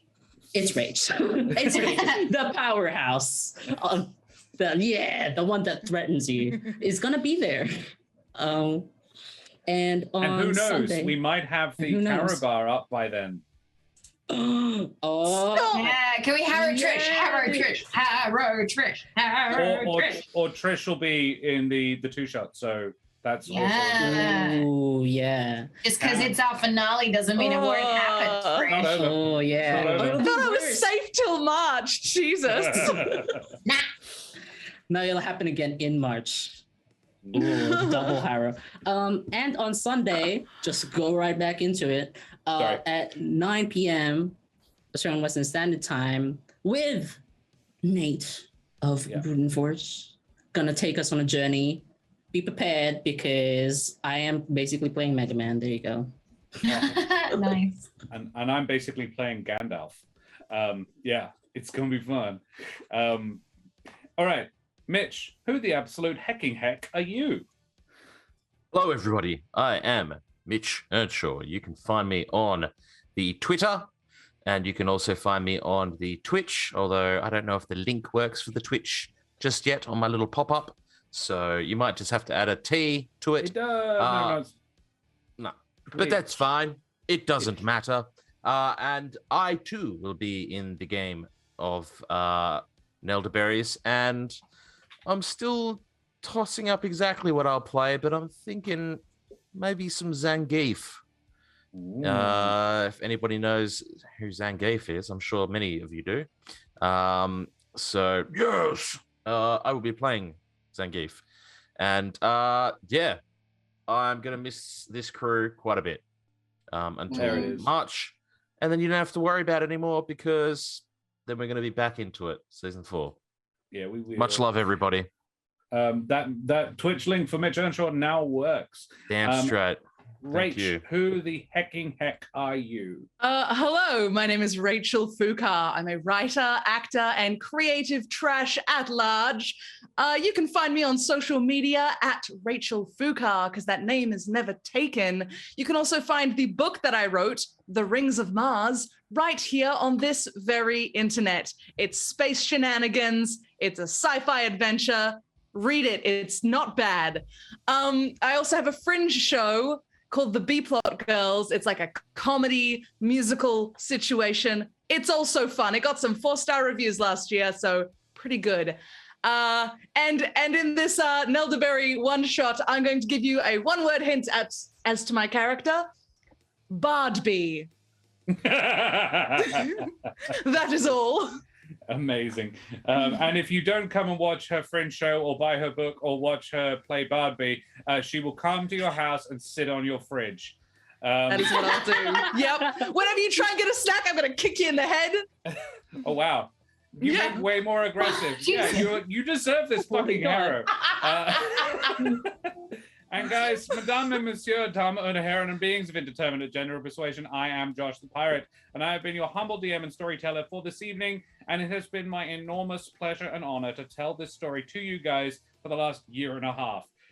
36 eps, 85,000 words of notes, and well over 1,100 man-hours have gone into this season, this show that we have told you all. I did the math on it this afternoon, and that's excluding Brie Pie's art, because I do not know how long that takes Brie Pie. Days. And we loved every minute of it, and we hope you did too. If you've enjoyed my face and voice tonight, you can find me in Paparotica at Fringe World and generally infesting the art scene in Perth. I also have my new channel, twitch.tv/Corsairs Cove, where you can check out a second Humblewood campaign with the mother of buddies as Kesh, Lux Towns, Nikolai Kravchenko, and Brendan Ellis. Fill out that crew, and Brendan and Karen will be coming over to be part of that crossover 2-shot here on Roll for Damage in 2 weeks. So the 13th and 20th, Monday night, this time slot, we will be back with more Humblewood. Do not go away. We'll go away for 2 weeks and then come back. But actually come back like on Saturday morning, if not earlier, for the ridiculous charity nonsense that we are going forward with. Alternatively, if you like the majestic voice, but you think I could stand to turn the face down a bit, I am part of the Baby Dragons crew. We're a 5e D&D podcast in a fantasy gunpowder setting where I play the infamous and deadly pirate Scan Felspar and his little dragon, Prosh. Prosh. I did the hand deliberately because I knew you wanted me to. Yes. Not because I do it every time. You do it every time. though. I don't. I didn't do this. Didn't do it the first time this time at all. So anyway, guys, we need to draw that ticket. Final exclamation mark tickets in chat. Final. Quickly. Also, can everybody get some happy birthday Dans in chat too? No, Happy birthday, Dan. We'll tell you what. We actually On do need to Monday. do that because it's not this Monday. It is actually next Monday. Yeah. Like Dan's birthday is actually coming up. So we need to sing happy birthday to Dan because we're going to be missing the one Monday of like 3.5 months that we're not streaming is his birthday. So happy birthday to Dan. Happy birthday to Dan. Happy birthday, dear Dan. Dan. Happy birthday to you, Dan. Oh wow, that was just good. It's really I hard didn't want to join in on the tell. unison singing, so I thought I'd flare it. Thank you. We love Thank you, you Dan. so much for the birthday wishes. I guess. Okay. Right. Let's draw this prize. I hope you've got all of those tickets in chat. Exclamation mark ticket. 5, 4, 3, 2, 1. Drawing I thought you guys got in there because of winner. Twitch lag. Crusher 1101. 1101. Congratulations. You are the proud recipient of a Wooten Forge. It's a pen. I'm trying to remember what it's made of. A Chewit. That's the one. Chewit ballpoint pen. Gorgeous Chewit ballpoint pen with a leather case combo. Excellent. It's gorgeous and it's lovely. Congratulations. Get in contact with us either through our Discord or through Twitch, and we will get that sent out to you ASAP, hopefully in time for Christmas. Lux Towns may have something to do with making it because he currently works there. So we will go away from here now, guys. Thank you so much for joining us for the last 3 months odd. And yeah, we will go away. So let's find somebody to raid, I think. I think it'll be an appropriate use of our time. AJ, it's our last toned down for months. Toned down for what? Your face. I just thought of that. There's your face.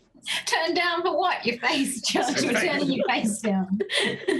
And I think because they are extremely loyal to us in terms of rating, we should be rating the Eldritch Scribe. Yes! So we will chuck them some love. Chuck Des and the crew some love. Daria, Des, AJ, and Nikki will be in a game on this Sunday. This Sunday. So come back and see them then. Des will be DMing. Des is awesome. Go check them the love. Put up your favorite raid emotes in chat. Tell them where you came from. Tell them you had a good time if you did. Don't tell them if you didn't. And we will be back in a couple of weeks' time. Guys, say goodbye, everybody. Goodbye, everybody. Bye, everyone. Bye. Happy birthday, everyone. Farewell.